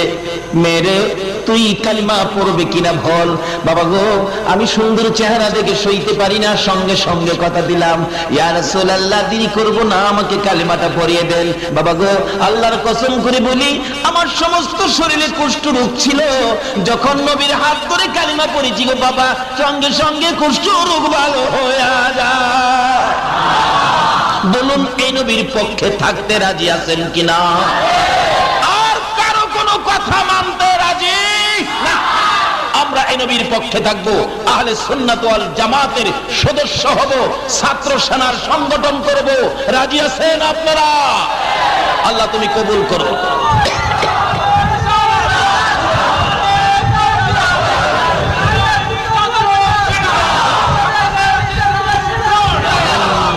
মাশাআল্লাহ। আসুন আগে বাড়ি, আলোচনায় যাই। তাফসীরের কিতাব খুলুন। হযরত আইয়ুব আলাইহিস সালাতু সালাম, সমস্ত শরীরে কীড়া পড়ে গেল, একবারে সমস্ত শরীর পচে গেছে, দুর্গন্ধে অন্যান্য বিবিগণ সরে গেলেন, কিন্তু একজন বিবি স্বামীর কাছ থেকে সরে গেল না। বলুন তো, এই বিবিটাকে? রহিমা। রহিমা বলেন, না, আমার স্বামী আমার মাতার তাজ, আমি স্বামী ছেড়ে যাব না। কিন্তু লোকেরা, এলাকার লোকেরা দুর্গন্ধের জন্য আইয়ুব নবীকে একবারে জংলায় নিয়ে ফেলে দিলেন, কিন্তু রহিমা স্বামীর পিছে পিছে জংলায় চলে গেলেন। ও মা বোনেরা, তোমরাও তো এই পুরস্কার পেতে পারো। কিভাবে পাইবা? সিস্টেমে আছে। রহিমা সারাদিন মহল্লায় কিছু কাজ করে কিছু খানা নিজে খায়, স্বামীর জন্য কিছু নিয়ে আসে। একদিন আসতেছে, স্বামীর মহব্বতে নিয়ে আসতেছে, রাস্তার মধ্যে খান বাহাদুর ইবলিস, ইবলিস সাহেবের চিনেন না আপনারা? ইবলিস সাহেব তো রাস্তায় বসে রয়েছে। দেখবেন এক জাতের সাপ আছে এরকম বড় বই লইয়া রাস্তার কিনারে বসে থাকে। মানুষকে কয়, আসো কার ভাগ্যে কি আছে আমি দেখি, আয়ো। দেখবেন এক লোকের দায়িত্ব আনে, মানুষ গেরাও করে দাঁড়াইছে, তোমার নাম কি? আমার নাম ফালু। ফালু আগামী বছর অ্যাক্সিডেন্ট হয়ে মারা যাবে। বইয়ের মধ্যে পয়রা দেখাইতেছে। ফালু কয়, চাচা কইলেন কি? আমার গোলাম আইয়ার উপায় কি? তুই বাবা মইরা যাবি অ্যাক্সিডেন্টে। চাচা লন 50 টাকা, কথা হইলে তুই বাচ্চা গেলে। দেখছেন না রাস্তার কিনারে আড়ে বাজারে বসে থাকে, মানুষের বাইক দেখে। আরে তুই মানুষের বাইকে দেখতে রাস্তা চাইছস, আরে তোর বাইকটা দেখে কে? আমাদের এলাকায় এক ঘটনা ঘটছিল। আমাদের এলাকায় হাট বৈরবের বুধবার দিন রাস্তার কিনারে বসে বাইক দেখে এক বেটা এসে হ্যাঁ এমন মাইট দিল, ভাই আমার এই কামটা করলেন। তুই বাড়িতে আইসবালা তুই বই দেখলি না? আজগাতে তুই এখন এলে মাইর খাইবি, তোর বাইকে যে মাইর আছে দেখতে হইলি না? তুই এইসব মানুষের বাইক দেখতি, তোর বাইক তো তুই জানোস। আর আমরাও মাশাআল্লাহ হেরার পিছনে ঘুরতেছি, নবীর দেওয়া সিস্টেম মতে আসে না। ভাগ্যের যা কিছু আছে বালামন্দের মালিক কে? আরো জোরে বলুন কে? এটাই আমার নবী শিক্ষা দিয়ে গেছেন। নবীর কথা মতো আসেন। নবী আপনাদের জন্য মদিনায় শুয়ে 24টা ঘন্টা এখনো কাঁদতেছে। রহিমা আসতেছে, ওই ইবলিস বলতেছেন, রহিমা তোমার স্বামী এত ভালোবাসো, কিন্তু তোমার স্বামী যে অসুস্থ, ওষুধ তো নিয়ে খাওয়াইলে না। হুজুর আপনি ওষুধ বিক্রি করেন? এই যে আমার কাছে ওষুধ আছে, একবার লাগাইলেই শেষ। কি ভালো ওষুধ লইয়া তাই বইছে। চিনছেন তো কে বইছে? ইবলিস, শয়তান। তাই আসেননি এখনো? ফটিয়া আসে। সহজ বিচার কিভাবে করবেন? পয়েন্টের উপর, বেআইনি ভাবে না। আল্লাহ কোনো কাজ বেআইনি করে না। রহিমা বলেন, ওষুধ যে নিব, আমার কাছে তো পয়সা নাই। শয়তান কয়, রহিমা পয়সা লাগবে না, তোমার মাথার চুলগুলি কাইটে আমারে দিয়ে দাও, আমি তোমার স্বামীর ওষুধ দিয়ে দিব। রহিমা কই, আমার স্বামী এই তো আমার মাথার চুল, আমি চুল দিয়ে কি করব? লন চুল কাইটে দিয়ে দিলাম, ওষুধ দেন। ওষুধ নিয়ে স্বামীর জন্য খুশি, স্বামীর জন্য ওষুধ আনতে পেরেছি, কি খুশি রহিমা। কিন্তু রহিমার আগেই ইবলিস যায় বলতেছে, আয়ো ওই যে তোমার বিবি মহল্লায় জানি কোন অপরাধে ধরাত করেছে, সকল চুলগুলি কাইটে ফেলছে। নাউজুবিল্লাহ, আসতে কইলেন? এই যে একটা শয়তান অহনো আসেনি। আচ্ছা আমার বিবি এই কাজ করলো, কাছে আইসে, রহিমা স্বামী আপনার জন্য ওষুধ আনছি। ওষুধ আনছ? একজন মুরব্বী কইয়া গেছে। কি করছো? কে কইয়া গেছে? মুরব্বী। মুরব্বী, মুরব্বী চিনেন না? ওই যে মুরব্বী, মুরব্বী কইয়া গেছে। তুমি কি করছো? বিচার হবে তোমার। দাঁড়াও আমি সুস্থ এলই, আমি সুস্থ হইয়া তোমারে 100 লাঠি পিটা করবো। 100। আল্লাহর কুদরত, লম্বা ঘটনা সংক্ষেপ করে দিলাম। সুস্থ হয়ে গেলেন আইয়ুব নবী, লাঠি একটা নিচে এই মোটা। এদিকে আয়। আল্লাহ কয়, আইয়ুব রহিমারে মারিস না, মারিস না। ও মা বোনেরা, আল্লাহ তো আপনাদের পক্ষে আছে, কিন্তু কেমন করলে থাকবেন দেখেন না। আইয়ুব রহিমারে মারিস না। খোদা গো মাইরা মুহেরে এই কামটা করছে কি? কি করছে? কি অপরাধ করছে? চুল কাটছে। আল্লাহ কয়, রহিমা কোনো অপরাধ করে নাই, আমি আল্লাহ বলতেছি।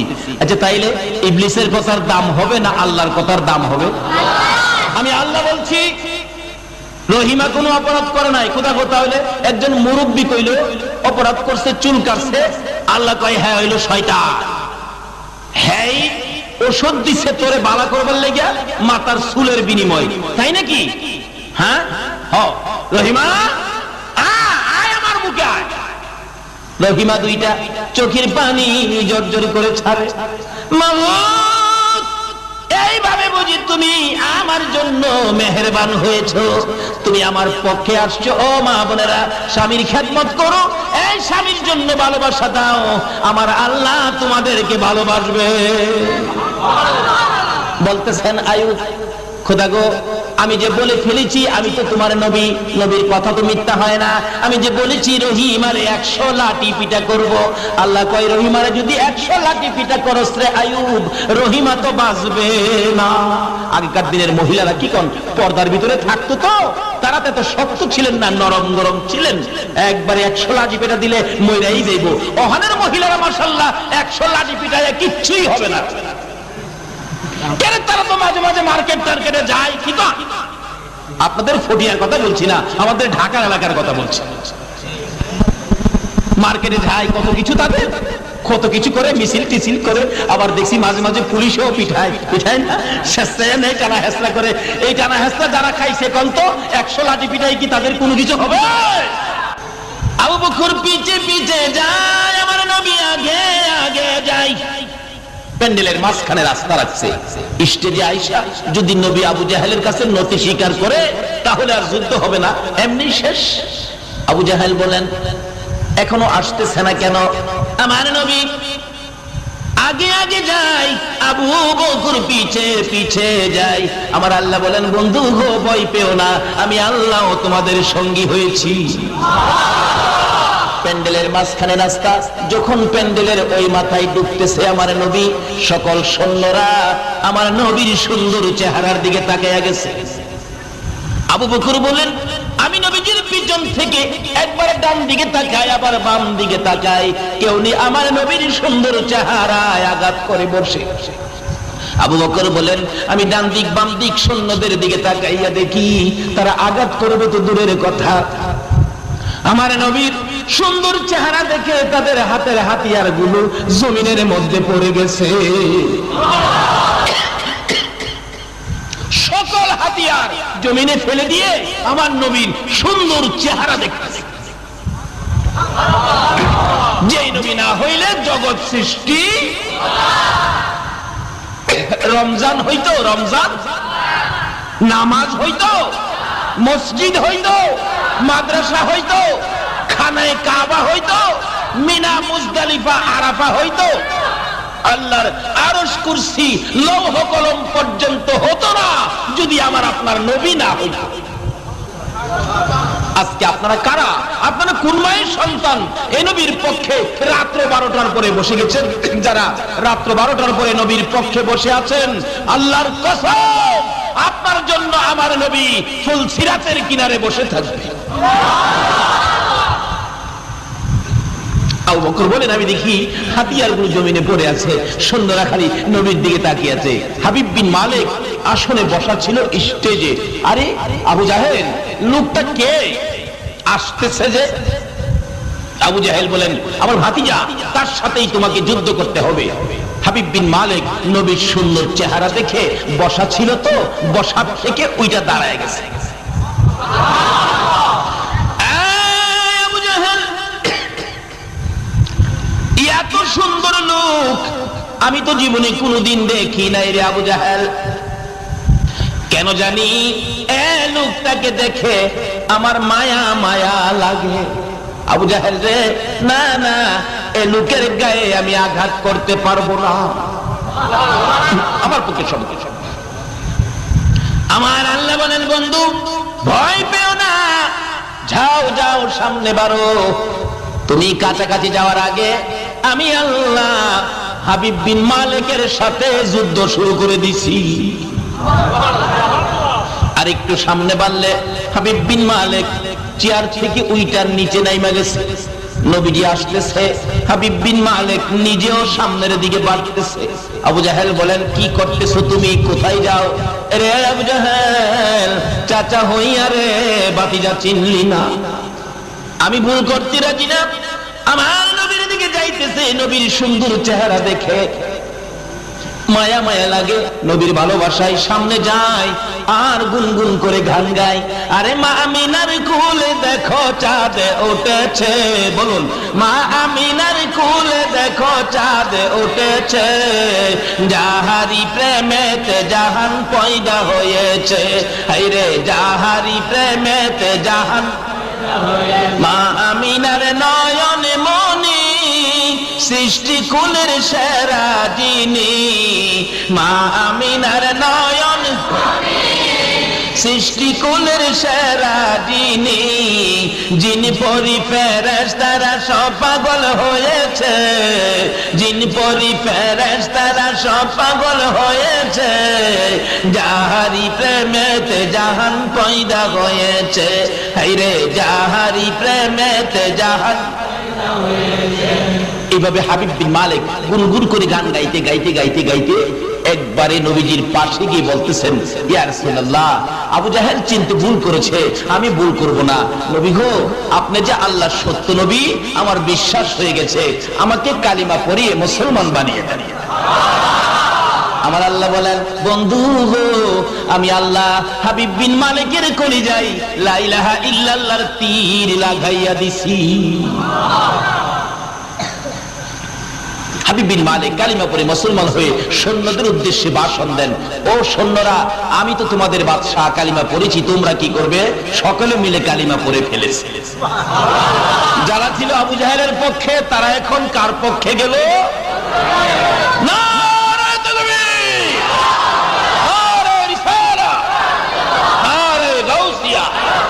সকল সৈন্যরা আমার রাসূলের পক্ষে চলে গেলেন। সেনাপতি ভাষণ দেন, ইয়া রাসূলুল্লাহ, অনুমতি দেন আবু জাহেলকে সাইজ কেটে ফেলাই। আমার নবী বলেন, না, আবু জাহেল আমার চাচা।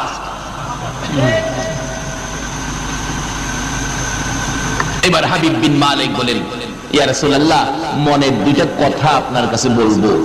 এমনি সময় আমার আল্লাহ কয়, জিবরাইল, আমার বন্ধুরে দেখো, হাবিব বিন মালিকের কোন কথা যেন আজকে না শুনে, আগে তারে বাড়িতে পাঠাইতে কও, আবার বাড়ি থেকে আসলে যেন কথা শুনে। কিন্তু তার মনের কথাটা ছিল এই, তার একটা মেয়ে ছিল, মেয়েটা কুষ্ঠরোগী, ঘর থেকে বাহির করতে পারে না, একটাই মেয়ে কুষ্ঠরোগ, এমন অবস্থা একবারে গর্তে বাহির করার কোনো সুযোগ নাই। এই কথাটাই বলতো, নবীজির কাছে দোয়া চাইতো। আচ্ছা বলুন, নবীজির দোয়া করলে কাম হবে কিনা? দোয়াটা চাইতো, কিন্তু পারলো না। রাসূল বলেন, এখন না, তুমি বাড়ি থেকে আইসা বইলো। হাই হাই, মনের কথা বলতে পারলাম না, হাই হাই, সারা রাস্তা বাড়িতে যাই আর এই চিন্তাই করে। যাইতে যাইতে বাড়িতে যাইয়া আগে যে অসুস্থ মেয়ের ঘর, রুম, এই রুমের দরজায় যায় ডাকতেছে, মা মা মা। মেয়েটা কোনো জবাব দেয় না, দরজাও খুলে না। আরে কি ব্যাপার, আমার মেয়েটা কি মরে গেল? দরজার কিনারে কানটা লাগাইয়া শুনে, ভিতরে আওয়াজ শোনা যায়, লা ইলাহা ইল্লাল্লাহ, লা ইলাহা ইল্লাল্লাহ, লা ইলাহা ইল্লাল্লাহ মুহাম্মাদুর। হাবিব বিন মালিক বলেন, এ মা, দরজা খুলো গো, ইয়ামেন দেশে আমার আগে এই কালিমা লইয়া কেউ আসে নাই। আমি জানতে চাই এই কালিমা কোত্থেকে তুমি পেয়েছো। দরজা যখন খুলে দিলেন, হাবিব বিন মালিক বলেন, আমি তাকাইয়া দেখি এই মন্ত্র যে পড়তেছে, আমার মেয়ের গায়ে কুষ্ঠরোগী নাই, সুস্থ হয়ে গেছে। জিজ্ঞেস করলেন, মা, এই কালিমা কোত্থেকে পাইলা? এই কুষ্ঠরোগীর ঔষধ তুমি কোত্থেকে পাইলা? মেয়েটা জবাব দেন, বাবা গো, যেদিন দিনের বেলা আমার নবীর হাত ধরে তুমি কালিমা পড়ে মুসলমান হয়েছো, বাবা, ওই দিন রাতের বেলা দয়ার নবী, মায়ার নবী আমার ঘরের সামনে হাজির হয়ে গেছে। আমার দরজার মাঝে ধাক্কা দিয়ে বলতেছেন, ও হাবিব বিন মালিকের মেয়ে, দরজাটা খুলো। দরজা খুলে দেখি, বাবা গো, একটা পূর্ণিমার চাঁদ উদয় হইয়া রয়েছে। আমার সামনে দাঁড়াইয়া বলতেছেন,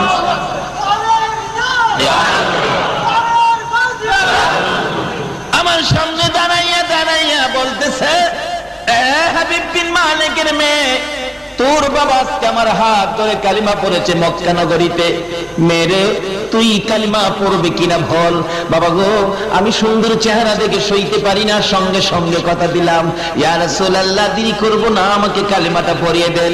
বাবা গো, আল্লাহর কসম করে বলি, আমার সমস্ত শরীরে কুষ্ঠ রোগ ছিল, যখন নবীর হাত ধরে কালিমা পড়েছিল বাবা, সঙ্গে সঙ্গে কুষ্ঠ রোগ ভালো হয়ে যায়। বলুন, এই নবীর পক্ষে থাকতে রাজি আছেন কিনা? আর কারো কোনো কথা মানতে রাজি না। আমরা এই নবীর পক্ষে থাকবো, আহলে সুন্নাত ওয়াল জামাতের সদস্য হব, ছাত্র সেনার সংগঠন করব। রাজি আছেন আপনারা? আল্লাহ তুমি কবুল করো।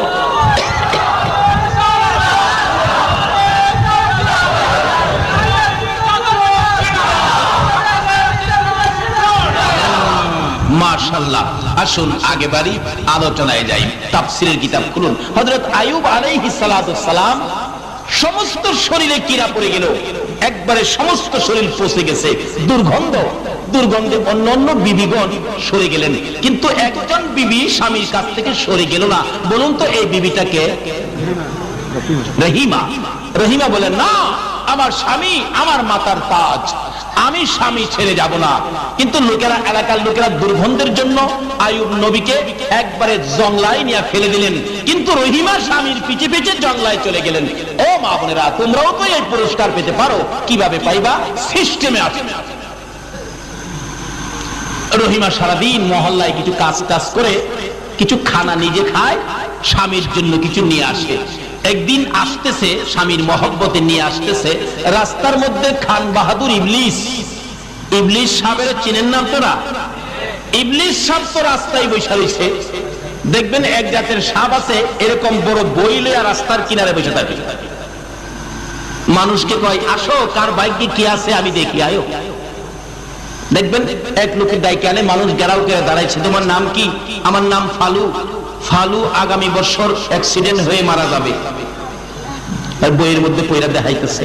ফালু কয়, চাচা কইলেন কি? আমার বোলা ভাইয়ার উপায় কি? তুই বাবা মইরা যাবি অ্যাক্সিডেন্টে। চাচা লন 50 টাকা, কথা হইলে তুই বাচ্চা গেলে। দেখছেন না রাস্তার কিনারে হাড়ে বাজারে বসে থাকে, মানুষের ভাগ্য দেখে। আরে তুই মানুষের ভাগ্য দেখতে রাস্তা পাইছস, আরে তোর ভাগ্যটা দেখে কে? আমাদের এলাকায় এক ঘটনা ঘটছিল। আমাদের এলাকায় হাট, ভৈরবের বুধবার দিন, রাস্তার কিনারে বসে ভাগ্য দেখে। এক বেটা এসে হ্যাঁ এমন মাইট দিল, ভাই আমার এই কামটা করলেন। তুই বাড়িতে আইসবালা, তুই বই দেখলি না? আজগাতে তুই হ্যাঁ নইলে মাইর খাইবি, তোর ভাগ্যে যে মাইর আছে দেখতে পাইলি না? তুই এইসব মানুষের ভাগ্য দেখতি, তোর ভাগ্য তো তুই জানোস। আর আমরাও মাশাআল্লাহ হেরার পিছনে ঘুরতেছি, নবীর দেওয়া সিস্টেম মতো আসে না। ভাগ্যের যা কিছু আছে, বালামন্দের মালিক কে? আরো জোরে বলুন কে? এটাই আমার নবী শিক্ষা দিয়ে গেছেন। নবীর কথা মতো আসেন। নবী আপনাদের জন্য মদিনায় শুয়ে 24টা ঘন্টা এখনো কাঁদতেছে। রহিমা আসতেছে, ওই ইবলিস বলতেছেন, রহিমা তোমার স্বামী এত ভালোবাসো, কিন্তু তোমার স্বামী যে অসুস্থ, ওষুধ তো নিয়ে খাওয়াইলে না। হুজুর আপনি ওষুধ বিক্রি করেন? হ্যাঁ, এই যে আমার কাছে ওষুধ আছে, একবার লাগাইলেই শেষ। কি ভালো ওষুধ লইয়া তাই বইছে। চিনছেন তো কে বইছে? ইবলিস, শয়তান। তাই আসেননি এখনো? ফটিয়া আসে। সহজ বিচার কিভাবে করবেন? পয়েন্টের উপর, বেআইনি ভাবে না। আল্লাহ কোনো কাজ বেআইনি করে না। রহিমা বলেন, ওষুধ যে নিব, আমার কাছে তো পয়সা নাই। শয়তান কয়, রহিমা পয়সা লাগবে না, তোমার মাথার চুলগুলি কাইটে আমারে দিয়ে দাও, আমি তোমার স্বামীর ওষুধ দিয়ে দিব। রহিমা কয়, আমার স্বামী এই তো আমার মাথার চুল, আমি চুল দিয়ে কি করব? লন, চুল কাইটে দিয়ে দিলাম, ওষুধ দেন। ওষুধ নিয়ে স্বামীর জন্য খুশি, স্বামীর জন্য ওষুধ আনতে পেরেছি, কি খুশি রহিমা। কিন্তু রহিমার আগেই ইবলিস যায় বলতেছে, আয়ো ওই যে তোমার বিবি মহল্লায় জানি কোন অপরাধে ধরা পড়েছে, সকল চুলগুলি কাইটে ফেলছে। নাউজুবিল্লাহ। আসতে কইলেন? এই যে একটা শয়তান এখনো আসেনি। আচ্ছা, আমার বিবি এই কাজ করলো। কাছে আইসে, রহিমা স্বামী আপনার জন্য ওষুধ আনছি। ওষুধ আনছ? একজন মুরব্বী কয়ে গেছে, কি করছো? কে কয়ে গেছে? মুরব্বী। মুরব্বী মুরব্বী চিনেন না? ওই যে মুরব্বী, মুরব্বী কয়ে গেছে, তুমি কি করছো? বিচার হবে তোমার। দাঁড়াও, আমি সুস্থ এলই, আমি সুস্থ হইয়া তোমারে 100 লাঠি পিটা করবো। 100। আল্লাহর কুদরত, লম্বা ঘটনা সংক্ষেপ করে দিলাম। সুস্থ হয়ে গেলেন আইয়ুব নবী। লাঠি একটা নিচে এই মোটা। এদিকে আয়। আল্লাহ কয়, আইয়ুব, রহিমারে মারিস না, মারিস না। ও মা বোনেরা, আল্লাহ তো আপনাদের পক্ষে আছে, কিন্তু কেমন করলে থাকবেন দেখেন না। আইয়ুব, রহিমারে মারিস না। খোদা গো, মাইরা মুহেরে হ্যাঁ, কামটা করছে কি? কি করছে? কি অপরাধ করছে? চুল কাটছে। আল্লাহ কয়, রহিমা কোনো অপরাধ করে নাই, আমি আল্লাহ বলতেছি। আচ্ছা, তাইলে ইবলিসের কথার দাম হবে না আল্লাহর কথার দাম হবে? আমি আল্লাহ বলছি রহিমা কোনো অপরাধ করে নাই। খোদা কথা হইলে একজন মুরব্বী কইল অপরাধ করছে, চুল কাটছে। আল্লাহ কয়, হ্যাঁ হইলো শয়তান। হ্যাঁ, ওষুধ দিছে তোরে বালা করবার লেগিয়া, মাথার চুলের বিনিময়, তাই নাকি? হ্যাঁ, রহিমা আয় আমার মুখে আয়। রহিমা দুইটা চোখের পানি জর্জর করে ছাড়ে। মাওলানা, এইভাবে বুঝি তুমি আমার জন্য মেহেরবান হয়েছো, তুমি আমার পক্ষে আসছো। ও মা বোনেরা, স্বামীর খেদমত করো, এই স্বামীর জন্য ভালোবাসা দাও, আমার আল্লাহ তোমাদেরকে ভালোবাসবে। বলতেছেন আইয়ুব, খোদা গো, আমি যে বলে ফেলেছি আমি তো তোমার নবী, নবীর কথা তো মিথ্যা হয় না। আমি যে বলেছি রহিমারে 100 লাঠি পিটা করব। আল্লাহ কয়, রহিমারে যদি 100 লাঠি পিটা করস রে আইয়ুব, রহিমা তো বাঁচবে না। আগেকার দিনের মহিলারা কি কোন পর্দার ভিতরে থাকতো, তো তারা তো শক্ত ছিলেন না, নরম নরম ছিলেন। একবারে 100 লাঠি পিটা দিলে মইরাই যাইব। ওখানের মহিলারা মাশাআল্লাহ 100 লাঠি পিটায় কিচ্ছুই হবে না। তারা তো মাঝে মাঝে মার্কেট টার্কেটে যায়, কি তো আপনাদের ফটিয়ার কথা বলছি না, আমাদের ঢাকার এলাকার কথা বলছি। মার্কেটে যায়, কত কিছু তাদের, কত কিছু করে, মিছিল টিছিল করে। আবার দেখছি মাঝে মাঝে পুলিশও পিঠায় না, হেসলা নেই, টানা হেসলা করে। এই টানা হেসলা যারা খাইছে কোন তো 100 লাঠি পিঠাই কি তাদের কোনো কিছু হবে? আবু বকর পিছে পিছে যায়, আমার নবী আগে আগে যায়। প্যান্ডেলের মাঝখানে রাস্তা রাখছে, স্টেজে আইসা যদি নবী আবু জাহেলের কাছে নতি স্বীকার করে তাহলে আর যুদ্ধ হবে না, এমনি শেষ। আবু জাহেল বলেন, এখনো আসতেছে না কেন? আমার নবী আগে আগে যাই, আবু বকর পিছে পিছে যাই।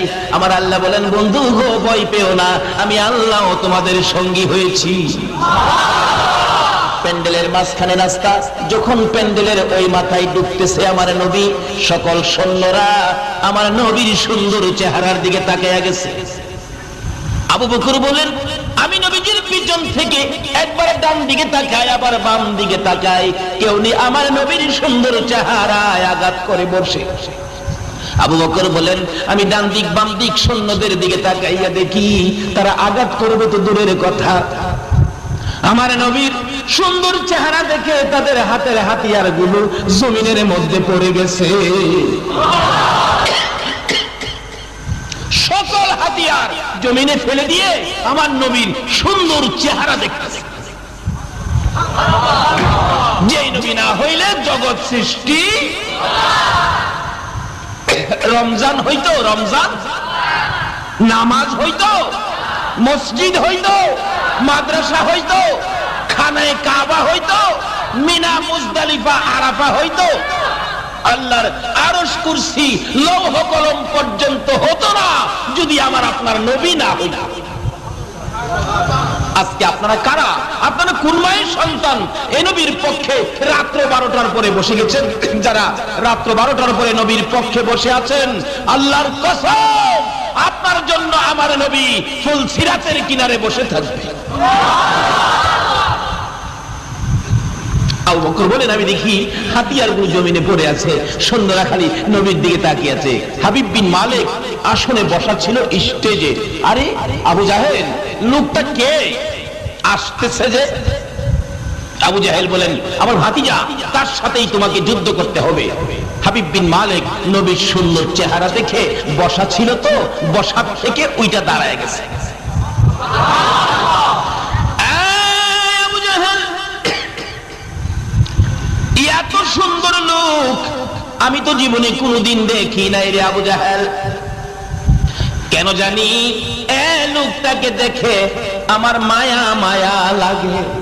আবু জাহেল রে, না না, এ লোকের গায়ে আমি আঘাত করতে পারবো না, আমার পক্ষে সম্ভব। আমার আল্লাহ বলেন, বন্ধু ভয় পেও না, যাও যাও সামনে বাড়ো।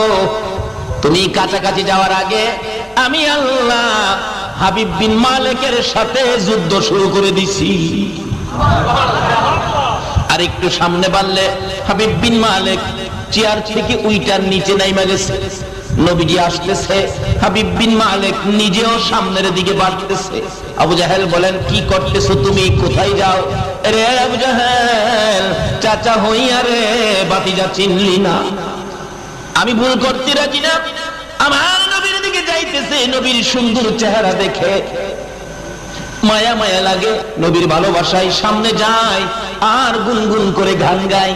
আরে মা আমিনার কোলে দেখো চাঁদ উঠেছে, বলুন, মা আমিনার কোলে দেখো চাঁদ উঠেছে, যাহারি প্রেমেতে জাহান পয়দা হয়েছে। হাবিব বিন মালিক গুনগুন করে গান গাইতে গাইতে গাইতে গাইতে একবারে নবীজির পাশে গিয়ে বলতেছেন, ইয়া রাসূলুল্লাহ, আবু জাহেল চিনতে ভুল করেছে, আমি ভুল করব না।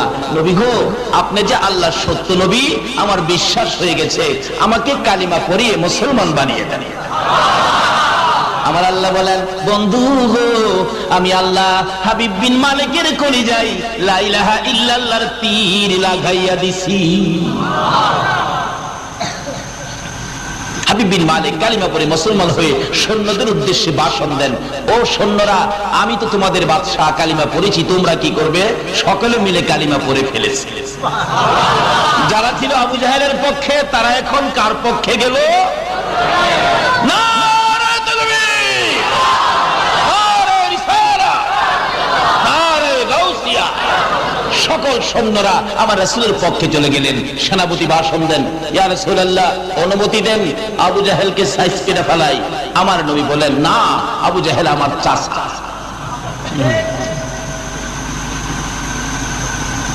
এবার হাবিব বিন মালিক বলেন, ইয়া রাসূলুল্লাহ, মনের দুইটা কথা আপনার কাছে বলবো। এমনি সময় আমার আল্লাহ কয়, জিবরাইল, আমার বন্ধুরে দেখো, হাবিব বিন মালিকের কোনো কথা যেন আজকে না শুনে, আগে তারে বাড়িতে পাঠাইতে কও, আবার বাড়ি থেকে আসলে যেন কথা শুনে। কিন্তু তার মনের কথাটা ছিল এই, তার একটা মেয়ে ছিল, মেয়েটা কুষ্ঠরোগী, ঘর থেকে বাহির করতে পারে না, একটাই মেয়ে কুষ্ঠরোগ, এমন অবস্থা, একবারে গর্তে বাহির করার কোনো সুযোগ নাই। এই কথাটাই বলতো, নবীজির কাছে দোয়া চাইতো। আচ্ছা বলুন, নবীজির দোয়া করলে কাম হবে কিনা? দোয়াটা চাইতো, কিন্তু পারলো না। রাসূল বলেন, এখন না, তুমি বাড়ি থেকে আইসা বইলো। হাই হাই, মনের কথা বলতে পারলাম না, আই হাই, সারা রাস্তা বাড়িতে যাই আর এই চিন্তাই করে। যাইতে যাইতে বাড়িতে যাইয়া আগে যে অসুস্থ মেয়ের ঘর, রুম, এই রুমের দরজায় যায় ডাকতেছে, মা মা মা। মেয়েটা কোনো জবাব দেয় না, দরজাও খুলে না। আরে কি ব্যাপার, আমার মেয়েটা কি মরে গেল? দরজার কিনারে কানটা লাগাইয়া শুনে, ভিতরে আওয়াজ শোনা যায়, লা ইলাহা ইল্লাল্লাহ, লা ইলাহা ইল্লাল্লাহ, লা ইলাহা ইল্লাল্লাহ মুহাম্মাদুর। হাবিব বিন মালিক বলেন, মা, দরজা খুলো গো, ইয়ামেন দেশে আমার আগে এই কালিমা লইয়া কেউ আসে নাই। আমি জানতে চাই এই কালিমা কোত্থেকে তুমি পেয়েছো। দরজা যখন খুলে দিলেন, হাবিব বিন মালিক বলেন, আমি তাকাইয়া দেখি এই মন্ত্র যে পড়তেছে, আমার মেয়ের গায়ে কুষ্ঠরোগী নাই, সুস্থ হয়ে গেছে। জিজ্ঞেস করলেন, মা, এই কালিমা কোত্থেকে পাইলা? এই কুষ্ঠরোগীর ঔষধ তুমি কোত্থেকে পাইলা? মেয়েটা জবাব দেন, বাবা গো, যেদিন দিনের বেলা আমার নবীর হাত ধরে তুমি কালিমা পড়ে মুসলমান হয়েছো, বাবা, ওই দিন রাতের বেলা দয়ার নবী, মায়ার নবী আমার ঘরের সামনে হাজির হয়ে গেছে। আমার দরজার মধ্যে ধাক্কা দিয়ে বলতেছেন, ও হাবিব বিন মালিকের মেয়ে, দরজাটা খুলো, দরজা খুলে দেখি বাবা গো একটা পূর্ণিমার চাঁদ উদয় হইয়া রয়েছে। আমার সামনে দাঁড়াইয়া বলতেছেন,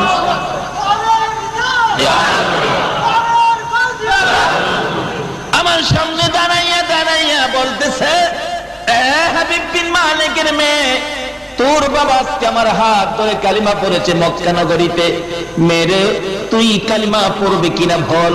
বাবা গো আমি সুন্দর চেহারা দেখে সইতে পারি না, সঙ্গে সঙ্গে কথা দিলাম, ইয়া রাসূলুল্লাহ দেরি করব না, আমাকে কালিমাটা পড়িয়ে দেন। বাবা গো আল্লাহর কসম করে বলি, আমার সমস্ত শরীরে কুষ্ঠ রোগ ছিল, যখন নবীর হাত ধরে কালিমা পড়েছি গো বাবা, সঙ্গে সঙ্গে কুষ্ঠ রোগ ভালো হয়ে যায়।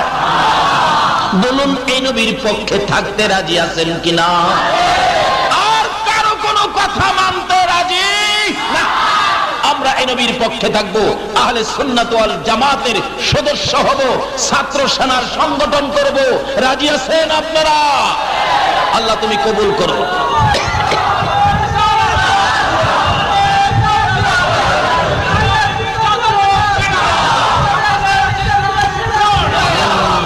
মাশাআল্লাহ।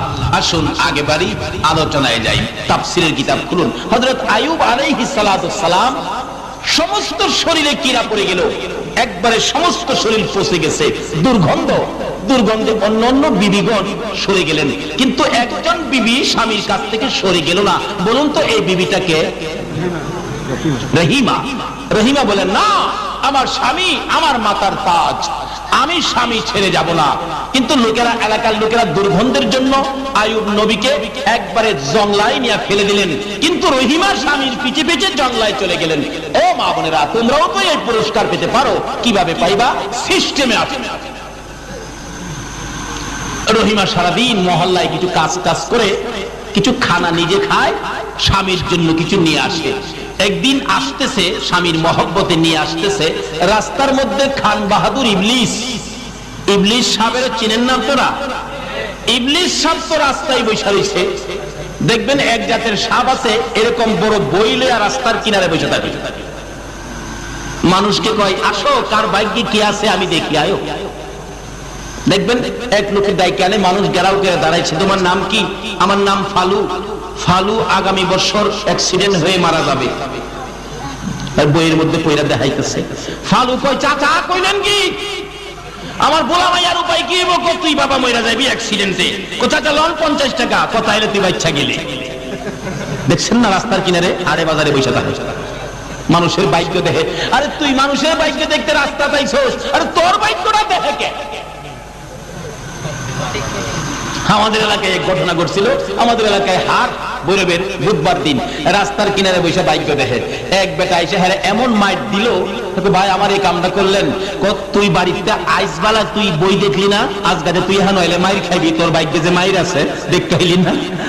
তুই এইসব মানুষের বাইক দেখতি, তোর বাইক তো তুই জানোস।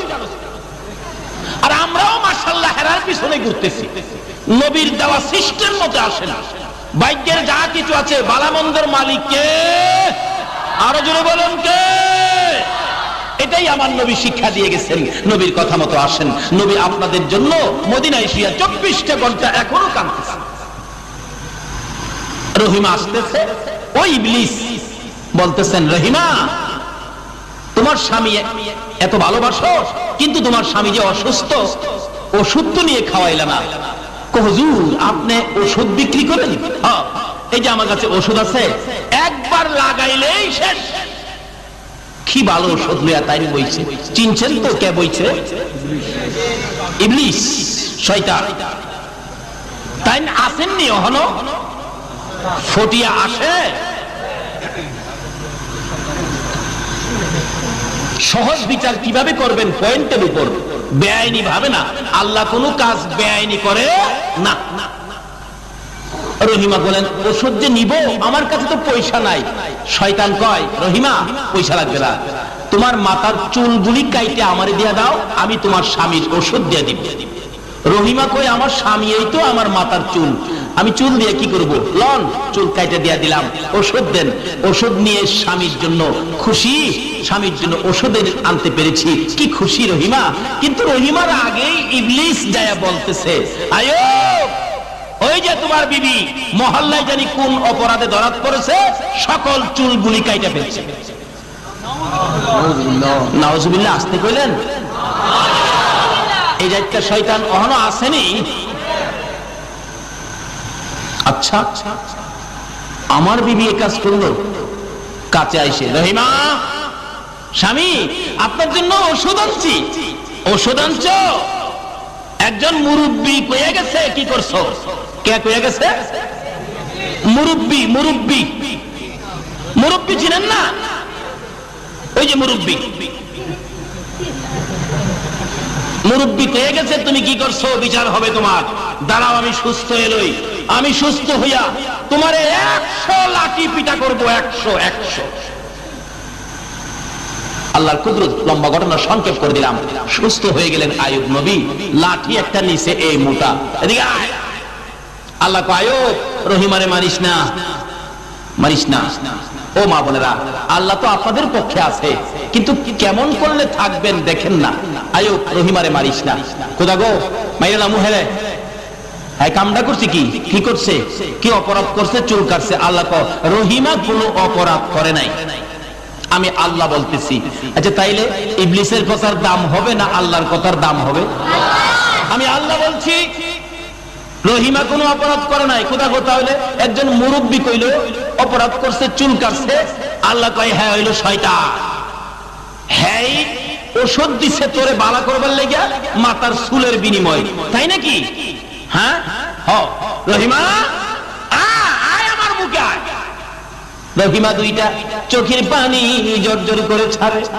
মাওলানা, এইভাবে বুঝি তুমি আমার জন্য মেহেরবান হয়েছো, তুমি আমার পক্ষে আসছো। ও মা বোনেরা, স্বামীর খেদমত করো, এই স্বামীর জন্য ভালোবাসা দাও, আমার আল্লাহ তোমাদেরকে ভালোবাসবে। বলতেছেন আইয়ুব, খোদা গো, আমি যে বলে ফেলেছি আমি তো তোমার নবী, নবীর কথা তো মিথ্যা হয় না। আমি যে বলেছি রহিমারে 100 লাঠি পিটা করব। আল্লাহ কয়, রহিমারে যদি 100 লাঠি পিটা করস রে আইয়ুব, রহিমা তো বাঁচবে না।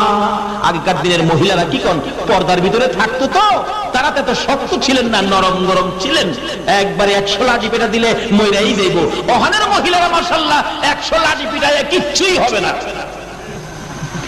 তারা তো মাঝে মাঝে মার্কেট টার্কেটে যায়। কি না, আপনাদের ফটিয়ার কথা বলছি না, আমাদের ঢাকার এলাকার কথা বলছি। মার্কেটে যায়, কত কিছু তাদের, কত কিছু করে, মিছিল টিছিল করে। আবার দেখছি মাঝে মাঝে পুলিশও পিঠায় না, হেসলায় নেই, টানা হেসলা করে। এই টানা হেসলা যারা খাইছে কোন তো 100 লাঠি পিঠায় কি তাদের কোনো কিছু হবে? আবু বকর পিছে পিছে যায়, আমার নবী আগে আগে যায়। প্যান্ডেলের মাঝখানে রাস্তা রাখছে, স্টেজে আইসা যদি নবী আবু জাহেলের কাছে নতি স্বীকার করে তাহলে আর যুদ্ধ হবে না, এমনি শেষ। আবু জাহেল বলেন, এখনো আসতেছে না কেন? আমার নবী আগে আগে যাই, আবু বকর পিছে পিছে যাই। আমার আল্লাহ বলেন, বন্ধু গো, ভয় পেও না, আমি আল্লাহ তোমাদের সঙ্গী হয়েছি। প্যান্ডেলের মাঝখানে রাস্তা, যখন প্যান্ডেলের ওই মাথায় ঢুকতেছে আমার নবী, সকল সৈন্যরা আমার নবীর সুন্দর চেহারার দিকে তাকায়া গেছে। আবু বকর বলেন, আমি নবীজির পিছন থেকে একবার ডান দিকে তাকাই, আবার বাম দিকে তাকাই, কেউ নেই, আমার নবীর সুন্দর চেহারায় আঘাত করে বসে। আবু বকর বলেন, আমি ডান দিক বাম দিক সৈন্যদের দিকে তাকাইয়া দেখি তারা আঘাত করবে তো দূরের কথা, আমার নবীর সুন্দর চেহারা দেখে তাদের হাতের হাতিয়ার গুলো জমিনের মধ্যে পড়ে গেছে। সকল হাতিয়ার জমিনে ফেলে দিয়ে আমার নবীর সুন্দর চেহারা দেখতেছে। যেই নবী না হইলে জগৎ সৃষ্টি, রমজান হইতো, রমজান নামাজ হইতো, মসজিদ হইতো, মাদ্রাসা হইতো, খানায়ে কাবা হইতো, মিনা মুজদালিফা আরাফা হইতো, আল্লাহর আরশ কুরসি লৌহ কলম পর্যন্ত হতো না যদি আমার আপনার নবী না হইত। আজকে আপনারা কারা? আপনারা কোন মায়ের সন্তান? এই নবীর পক্ষে রাত্র 12টার পরে বসে গেছেন। যারা রাত্র 12টার পরে নবীর পক্ষে বসে আছেন, আল্লাহর কসম আপনার জন্য আমার নবী ফুল সিরাতের কিনারে বসে থাকবে। আবু বকর বলেন, আমি দেখি হাতিয়ারগুলো জমিনে পড়ে আছে, সৈন্যরা খালি নবীর দিকে তাকিয়ে আছে। হাবিব বিন মালিক আসনে বসা ছিল স্টেজে। আরে আবু জাহেল, লোকটা কে আসতেছে যে? আবু জাহেল বলেন, আমার ভাতিজা, তার সাথেই তোমাকে যুদ্ধ করতে হবে। হাবিব বিন মালিক নবীর সুন্দর চেহারা দেখে বসা ছিল তো, বসার থেকে ওইটা দাঁড়ায় গেছে। আবু জাহেল, এত সুন্দর লোক আমি তো জীবনে কোনোদিন দেখি নাই রে আবু জাহেল। কেন জানি এ লোকটাকে দেখে আমার মায়া মায়া লাগে। আবু জাহেল রে, না না, এ লোকের গায়ে আমি আঘাত করতে পারবো না, আমার পক্ষে সম্ভব। আমার আল্লাহ বলেন, বন্ধু ভয় পেও না, যাও যাও সামনে বাড়ো। তুমি কাছাকাছি যাওয়ার আগে আমি আল্লাহ হাবিব বিন মালিকের সাথে যুদ্ধ শুরু করে দিছি। আর একটু সামনে বাড়লে হাবিব বিন মালিক চেয়ার থেকে উইটার নিচে নাইমা গেছে। নবীজি আসতেছে, হাবিব বিন মালিক নিজেও সামনের দিকে বাড়তেছে। আবু জাহেল বলেন, কি করতেছো তুমি? কোথায় যাও? রে আবু জাহেল, চাচা হইয়া রে বাতিজা চিনলি না? আমি ভুল করতে রাজি না। আমার নবীর দিকে যাইতেছে, নবীর সুন্দর চেহারা দেখে মায়া মায়া লাগে, নবীর ভালোবাসায় সামনে যায় আর গুনগুন করে গান গায়। আরে মা আমিনার কুলে দেখো চাঁদ উঠেছে, বলুন, মা আমিনার কুলে দেখো চাঁদ উঠেছে, যাহারি প্রেমেতে জাহান পয়দা হয়েছে। হায়রে যাহারি প্রেমেতে জাহান, মা আমিনার নয়নে মনি সৃষ্টি কুলের সেরা যিনি, মা আমিনার নয়ন সৃষ্টি কুলের সেরা যিনি, যিনি পরি ফেরেশতারা সব পাগল হয়েছে, যিনি পরি ফেরেশতারা সব পাগল হয়েছে, যাহারি প্রেমেতে জাহান পয়দা হয়েছে। হায়রে যাহারি প্রেমেতে জাহান। এইভাবে হাবিব বিন মালিক গুনগুন করে গান গাইতে গাইতে গাইতে গাইতে একবারে নবীজির পাশে গিয়ে বলতেছেন, ইয়া রাসূলুল্লাহ, আবু জাহেল চিনতে ভুল করেছে, আমি ভুল করব না। নবী গো, আপনি যে আল্লাহর সত্য নবী, আমার বিশ্বাস হয়ে গেছে, আমাকে কালিমা পড়িয়ে মুসলমান বানিয়ে দেন। আমার আল্লাহ বলেন, বন্ধু গো, আমি আল্লাহ হাবিব বিন মালিকের কলিজায় লা ইলাহা ইল্লাল্লাহর তীর লাগাইয়া দিছি। হাবিব বিন মালিক কালিমা পড়ে মুসলমান হয়ে সৈন্যদের উদ্দেশ্যে ভাষণ দেন, ও সৈন্যরা, আমি তো তোমাদের বাদশাহ, কালিমা পড়েছি, তোমরা কি করবে? সকলে মিলে কালিমা পড়ে ফেলেছে। যারা ছিল আবু জাহেলের পক্ষে, তারা এখন কার পক্ষে গেল? না,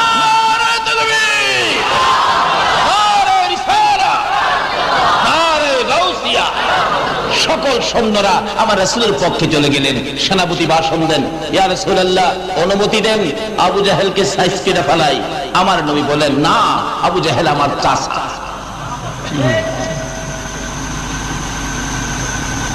এবার হাবিব বিন মালিক বলেন, ইয়া রাসূলুল্লাহ, মনের দুইটা কথা আপনার কাছে বলবো। এমনি সময় আমার আল্লাহ কয়, জিবরাইল, আমার বন্ধুরে দেখো, হাবিব বিন মালিকের কোন কথা যেন আজকে না শুনে আগে তারে বাড়িতে পাঠাইতে কও, আবার বাড়ি থেকে আসলে যেন কথা শুনে। কিন্তু তার মনের কথাটা ছিল এই, তার একটা মেয়ে ছিল, মেয়েটা কুষ্ঠরোগী, ঘর থেকে বাহির করতে পারে না, একটাই মেয়ে কুষ্ঠরোগ, এমন অবস্থা একেবারে গর্তে বাহির করার কোনো সুযোগ নাই। এই কথাটাই বলতো, নবীজির কাছে দোয়া চাইতো। আচ্ছা বলুন, নবীজির দোয়া করলে কাম হবে কিনা? দোয়াটা চাইতো, কিন্তু পারলো না। রাসূল বলেন এখন না, তুমি বাড়ি থেকে আয়েশা বইলো। হাই হাই, মনের কথা বলতে পারলাম না। হাই হাই, সারা রাস্তা বাড়িতে যায় আর এই চিন্তাই করে। যাইতে যাইতে বাড়িতে যাইয়া আগে যে অসুস্থ মেয়ের ঘর রুম, এই রুমের দরজায় যায় ডাকতেছে, মা মা মা। মেয়েটা কোনো জবাব দেয় না, দরজাও খুলে না। আরে কি ব্যাপার, আমার মেয়েটা কি মরে গেল? দরজার কিনারে কানটা লাগাইয়া শুনে ভিতরে আওয়াজ শোনা যায়, লা ইলাহা ইল্লাল্লাহ, লা ইলাহা ইল্লাল্লাহ। আমি জানতে চাই এই কালিমা কোত্থেকে তুমি পেয়েছো? দরজা যখন খুলে দিলেন হাবিব বিন মালিক বলেন, আমি তাকাইয়া দেখি এই মন্ত্র যে পড়তেছে আমার মেয়ের গায়ে কুষ্ঠরোগী নাই, সুস্থ হয়ে গেছে। জিজ্ঞেস করলেন, মা এই কালিমা কোত্থেকে পাইলা?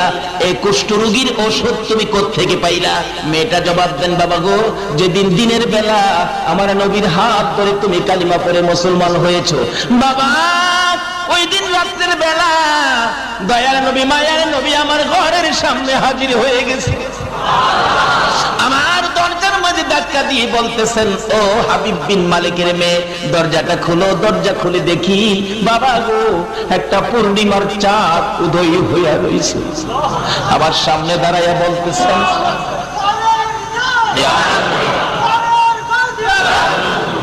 আমার সামনে দাঁড়াইয়া দাঁড়াইয়া বলতেছে, হাবিব বিন মালিকের মেয়ে, তোর বাবা আজকে আমার হাত ধরে কালিমা পড়েছে মক্কা নগরীতে। মেরে তুই কালিমা পড়বে কিনা বল। বাবা গো, আমি সুন্দর চেহারা দেখে সইতে পারি না, সঙ্গে সঙ্গে কথা দিলাম, ইয়া রাসূলুল্লাহ দেরি করব না, আমাকে কালিমাটা পড়িয়ে দেন। বাবা গো, আল্লাহর কসম করে বলি, আমার সমস্ত শরীরে কুষ্ঠরোগ ছিল, যখন নবীর হাত ধরে কালিমা পড়েছিল বাবা, সঙ্গে সঙ্গে কুষ্ঠরোগ ভালো হয়ে যায়। বলুন, এই নবীর পক্ষে থাকতে রাজি আছেন কিনা? আর কারো কোনো কথা মানতে রাজি না। আমরা এই নবীর পক্ষে থাকবো, আহলে সুন্নাত ওয়াল জামাতের সদস্য হব, ছাত্র সেনার সংগঠন করব। রাজি আছেন আপনারা? আল্লাহ তুমি কবুল করো।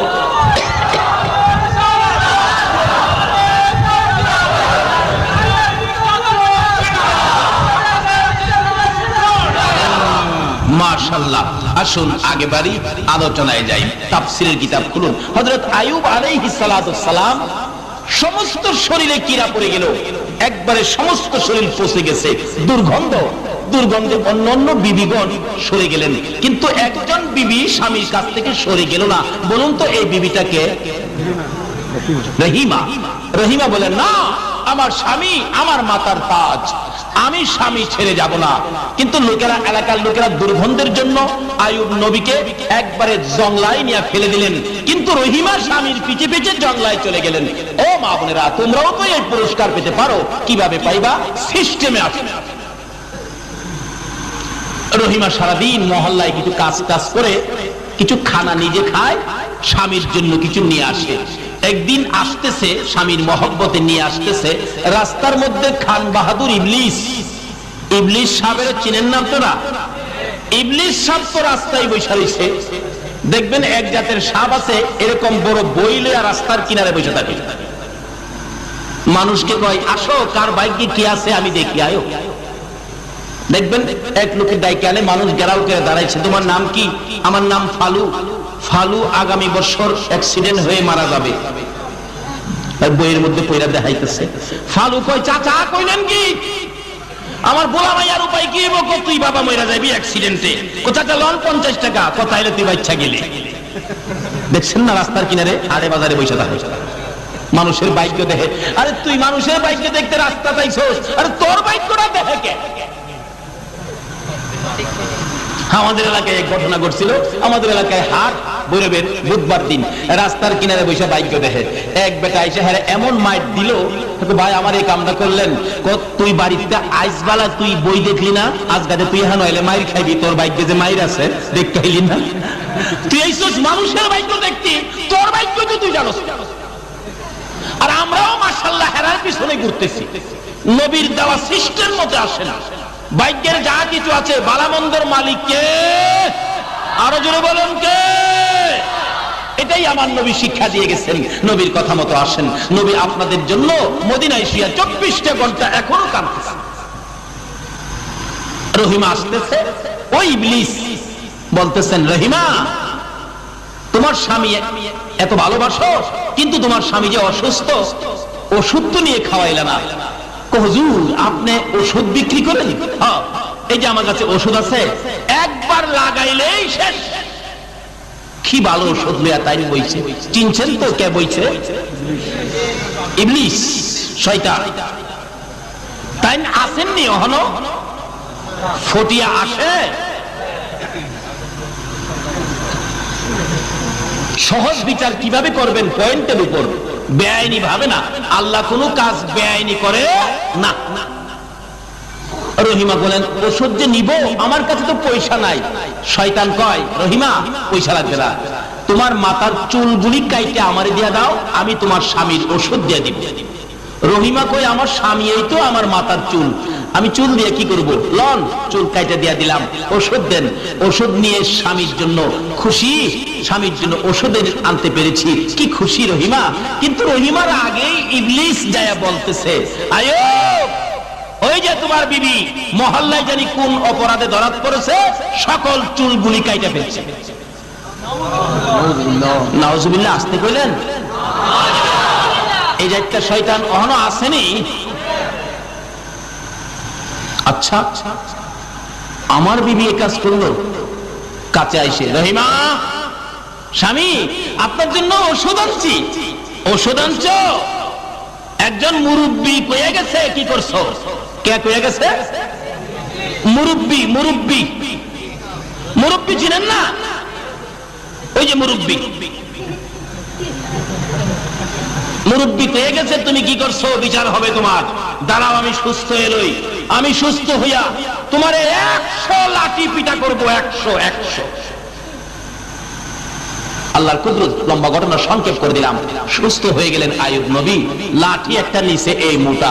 এদিকে আয়। আল্লাহ কয়, আইয়ুব রহিমারে মারিস না, মারিস না। ও মা বোনেরা, আল্লাহ তো আপনাদের পক্ষে আছে, কিন্তু কেমন করলে থাকবেন দেখেন না। আইয়ুব রহিমারে মারিস না। খোদা গো, মাইরা মুহেরে এই কামটা করছে। কি করছে? কি অপরাধ করছে? চুল কাটছে। আল্লাহ কয়, রহিমা কোনো অপরাধ করে নাই, আমি আল্লাহ বলতেছি। আচ্ছা, তাইলে ইবলিসের কথার দাম হবে না আল্লাহর কথার দাম হবে?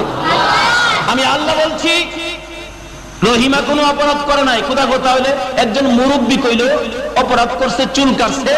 আল্লাহ কয়, হ্যাঁ হইল শয়তান, হ্যাঁ ওষুধ দিছে তোরে বালা করবার লেগা, মাথার চুলের বিনিময়, তাই নাকি? হ্যাঁ, রহিমা আয় আমার মুখে আয়। রহিমা দুইটা চোখের পানি জর্জর করে ছাড়ে। মাওলানা, এইভাবে বুঝি তুমি আমার জন্য মেহেরবান হয়েছো, তুমি আমার পক্ষে আসছো। ও মা বোনেরা, স্বামীর খেদমত করো, এই স্বামীর জন্য ভালোবাসা দাও, আমার আল্লাহ তোমাদেরকে ভালোবাসবে। বলতেছেন আইয়ুব, খোদা গো, আমি যে বলে ফেলেছি আমি তো তোমার নবী, নবীর কথা তো মিথ্যা হয় না। আমি যে বলেছি রহিমারে 100 লাঠি পিটা করব। আল্লাহ কয়, রহিমারে যদি 100 লাঠি পিটা করস রে আইয়ুব, রহিমা তো বাঁচবে না। আগেকার দিনের মহিলারা কি কোন পর্দার ভিতরে থাকতো, তো তারা তো শক্ত ছিলেন না, নরম গরম ছিলেন। একবারে 100 লাঠি পিটা দিলে মইরাই যাইব। ওখানের মহিলারা মাশাআল্লাহ 100 লাঠি পিটায় কিচ্ছুই হবে না। তারা তো মাঝে মাঝে মার্কেট টার্কেটে যায়। কি বা আপনাদের ফটিয়ার কথা বলছি না, আমাদের ঢাকার এলাকার কথা বলছি। মার্কেটে যায়, কত কিছু তাদের, কত কিছু করে, মিছিল টিছিল করে। আবার দেখছি মাঝে মাঝে পুলিশও পিঠায় না, হেসরা নেই, টানা হেসরা করে। এই টানা হেসরা যারা খাইছে কন্ত 100 লাঠি পিঠাই কি তাদের কোনো কিছু হবে? আবু বকর পিছে পিছে যায়, আমার নবী আগে আগে যায়। প্যান্ডেলের মাঝখানে রাস্তা রাখছে, স্টেজে আইসা যদি নবী আবু জাহেলের কাছে নতি স্বীকার করে, তাহলে আর যুদ্ধ হবে না, এমনি শেষ। আবু জাহেল বলেন, এখনো আসতেছে না কেন? আমার নবী আগে আগে যাই, আবু বকর পিছে পিছে যাই। আমার আল্লাহ বলেন, বন্ধু গো, ভয় পেও না, আমি আল্লাহ তোমাদের সঙ্গী হয়েছি। প্যান্ডেলের মাঝখানে রাস্তা, যখন প্যান্ডেলের ওই মাথায় ডুবতেছে আমার নবী, সকল সৈন্যরা আমার নবীর সুন্দর চেহারার দিকে তাকায়া গেছে। আবু বকর বলেন, আমি নবীজির পিছন থেকে একবার ডান দিকে তাকাই, আবার বাম দিকে তাকাই, কেউ নি আমার নবীর সুন্দর চেহারায় আঘাত করে বসে। আবু বকর বলেন, আমি ডান দিক বাম দিক সৈন্যদের দিকে তাকাইয়া দেখি তারা আঘাত করবে তো দূরের কথা, আমার নবীর সুন্দর চেহারা দেখে তাদের হাতের হাতিয়ার গুলো জমিনের মধ্যে পড়ে গেছে। সকল হাতিয়ার জমিনে ফেলে দিয়ে আমার নবীর সুন্দর চেহারা দেখতেছে। যেই নবী না হইলে জগৎ সৃষ্টি, রমজান হইতো, রমজান নামাজ হইতো, মসজিদ হইতো, মাদ্রাসা হইতো, খানায়ে কাবা হইতো, মিনা মুজদালিফা আরাফা হইতো, আল্লাহর আরশ কুরসি লৌহ কলম পর্যন্ত হতো না যদি আমার আপনার নবী না হইতো। আজকে আপনারা কারা? আপনারা কোন মায়ের সন্তান এই নবীর পক্ষে রাত্র 12টার পরে বসে গেছেন? যারা রাত্র 12টার পরে নবীর পক্ষে বসে আছেন, আল্লাহর কসম আপনার জন্য আমার নবী ফুল সিরাতের কিনারে বসে থাকবে। আবু বকর বলেন, আমি দেখি হাতিয়ারগুলো জমিনে পড়ে আছে, সৈন্যরা খালি নবীর দিকে তাকিয়ে আছে। হাবিব বিন মালিক আসনে বসা ছিল স্টেজে। আরে আবু জাহেল, লোকটা কে আসতেছে যে? আবু জাহেল বলেন, আমার ভাতিজা, তার সাথেই তোমাকে যুদ্ধ করতে হবে। হাবিব বিন মালিক নবীর সুন্দর চেহারা দেখে বসা ছিল তো, বসা থেকে ওইটা দাঁড়ায় গেছে।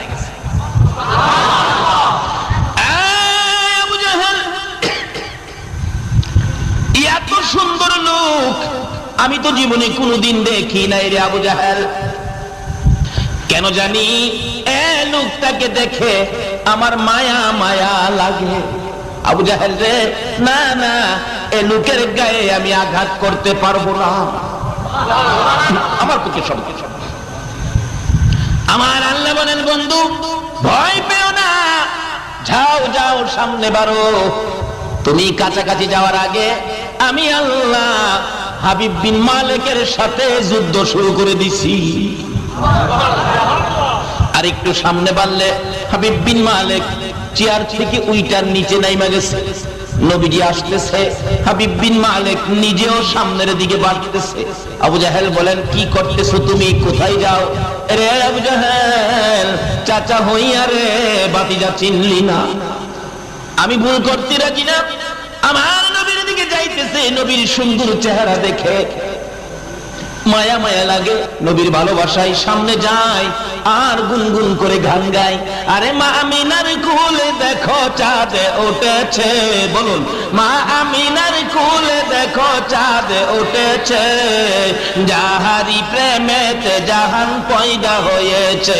হায়রে যাহারি প্রেমেতে জাহান, মা আমিনার নয়নে মনি সৃষ্টি কুলের সেরা যিনি, মা আমিনার নয়ন সৃষ্টি কুলের সেরা যিনি, যিনি পরি ফেরেশতারা সব পাগল হয়েছে, যিনি পরি ফেরেশতারা সব পাগল হয়েছে, যাহারি প্রেমেতে জাহান পয়দা হয়েছে। হায়রে যাহারি প্রেমেতে জাহান পয়দা হয়েছে। এইভাবে হাবিব বিন মালিক গুনগুন করে গান গাইতে গাইতে গাইতে গাইতে একবারে নবীজির পাশে গিয়ে বলতেছেন, ইয়া রাসূলুল্লাহ, আবু জাহেল চিনতে ভুল করেছে, আমি ভুল করব না। নবী গো, আপনি যে আল্লাহর সত্য নবী, আমার বিশ্বাস হয়ে গেছে, আমাকে কালিমা পড়িয়ে মুসলমান বানিয়ে দেন। আমার আল্লাহ বলেন, বন্ধু গো, আমি আল্লাহ হাবিব বিন মালিকের কলিজায় লা ইলাহা ইল্লাল্লাহর তীর লাগাইয়া দিছি। হাবিব বিন মালিক কালিমা পড়ে মুসলমান হয়ে সৈন্যদের উদ্দেশ্যে ভাষণ দেন, ও সৈন্যরা, আমি তো তোমাদের বাদশাহ, কালিমা পড়েছি, তোমরা কি করবে? সকলে মিলে কালিমা পড়ে ফেলেছে। যারা ছিল আবু জাহেলের পক্ষে, তারা এখন কার পক্ষে গেল?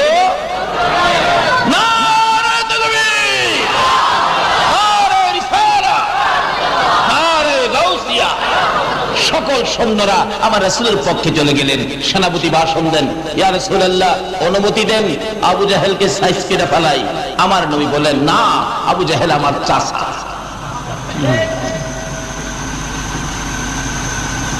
এবার হাবিব বিন মালিক বলেন, ইয়া রাসূলুল্লাহ, মনের দুইটা কথা আপনার কাছে বলবো।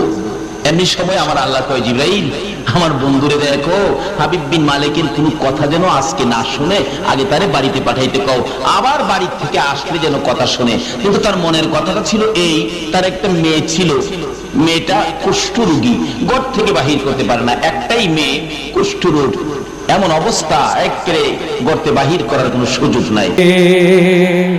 কিভাবে বেঁচে থেকে অযথা বিদ্যা শিখে যদি না বলতে পারি শোষণবিহীন সমাজটাকে, কিভাবে বেঁচে থেকে, কিভাবে বেঁচে থেকে অযথা বিদ্যা শিখে যদি না বলতে পারি শোষণবিহীন সমাজটাকে, কিভাবে বেঁচে থেকে, কিভাবে বেঁচে থেকে, কিভাবে বেঁচে থেকে, কিভাবে ছাত্র সেজে চুমু খেয়ে সমাজ খানা যদি হয় বিদ্যালয়টা প্রতি তাদের আত্মখানা, কিভাবে ছাত্র সেজে চুমু খেয়ে সমাজ খানা যদি হয় বিদ্যালয়টা প্রতি তাদের আত্মখানা। এর চেয়ে মারাই ভালো দেশ ছেড়ে যাই ভালো, এর চেয়ে মারাই ভালো দেশ ছেড়ে যাই ভালো। কিভাবে ধোকা দিয়ে বিবেকটাকে, কিভাবে ধোকা দিয়ে বিবেকটাকে, কিভাবে বেঁচে থেকে অযথা বিদ্যা শিখে যদি না বলতে পারি শোষণবিহীন সমাজটাকে, কিভাবে বেঁচে থেকে, কিভাবে বেঁচে থেকে, কিভাবে বেঁচে থেকে, কিভাবে কিতাবাদের তালিম দিয়ে মাদ্রাসাতে যদি কোরআন হাদিস নিষিদ্ধ হয় আদালতে, কিভাবে কিতাবাদের তালিম দিয়ে মাদ্রাসাতে যদি কোরআন হাদিস নিষিদ্ধ হয় আদালতে। কাফনের কাপড় মাথায় বাজালে আর ছুটে, কাফনের কাপড় মাথায় বাজালে আর ছুটে, বিলিয়ে দেয় না তোদের জীবনটাকে, বিলিয়ে দেয় না তোদের জীবনটাকে। কিভাবে বেঁচে থেকে অযথা বিদ্যা শিখে যদি না বলতে পারি শোষণবিহীন সমাজটাকে, কিভাবে বেঁচে থেকে, কিভাবে বেঁচে থেকে, কিভাবে বেঁচে থেকে, কিভাবে আলেম হয়ে ইমাম সেজে সমাজেতে পারবেন সত্য কথা উচ্চস্বরে না বলতে, কিভাবে আলেম হয়ে ইমাম সেজে সমাজেতে পারবেন সত্য কথা উচ্চস্বরে না বলতে।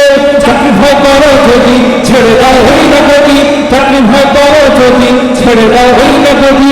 কিভাবে ধোকা দিয়ে আল্লাহকে, কিভাবে ধোকা দিয়ে আল্লাহকে, কিভাবে বেঁচে থেকে অযথা বিদ্যা শিখে যদি না বলতে পারি শোষণবিহীন সমাজটাকে, কিভাবে বেঁচে থেকে, কিভাবে বেঁচে থেকে, কিভাবে বেঁচে থেকে, কিভাবে লেখালেখি কলমবাজির এই মহড়া সমাজের আসল চিত্র যদি না যে তুলে ধরা, কিভাবে লেখালেখি কলমবাজির এই মহড়া সমাজের আসল চিত্র যদি না যে তুলে ধরা। যদি ওই ঘুষের বলে কলমটা উল্টে চলে, যদি ওই ঘুষের বলে কলমটা উল্টে চলে, তবেই যাবে রোখা দুর্নীতিকে, তবেই যাবে রোখা দুর্নীতিকে। কিভাবে বেঁচে থেকে অযথা বিদ্যা শিখে যদি না বলতে পারি শোষণবিহীন সমাজটাকে, কিভাবে বেঁচে থেকে, কিভাবে বেঁচে থেকে, কিভাবে বেঁচে থেকে, কিভাবে বেঁচে থেকে, কিভাবে শেষ নবীজির উম্মত বলে দাবি করে যদি এই নবীর চেয়ে বড় নবী দখল করে, কিভাবে শেষ নবীজির উম্মত বলে দাবি করে যদি এই নবীর চেয়ে বড় নবী দখল করে। নবীজির জন্ম যদি রক্তের বহে নদী, নবীজির জন্ম যদি রক্তের বহে নদী, তবুও রক্তকারী দাবি থেকে, তবুও রক্তকারী দাবি থেকে, কিভাবে বেঁচে থেকে অযথা বিদ্যা শিখে যদি না বলতে পারি শোষণবিহীন সমাজটাকে, কিভাবে বেঁচে থেকে, কিভাবে বেঁচে থেকে, কিভাবে বেঁচে থেকে, কিভাবে বেঁচে থেকে, কিভাবে বেঁচে থেকে, কিভাবে বেঁচে থেকে। একজন তাকবীর দিবেন মাঝখান থেকে।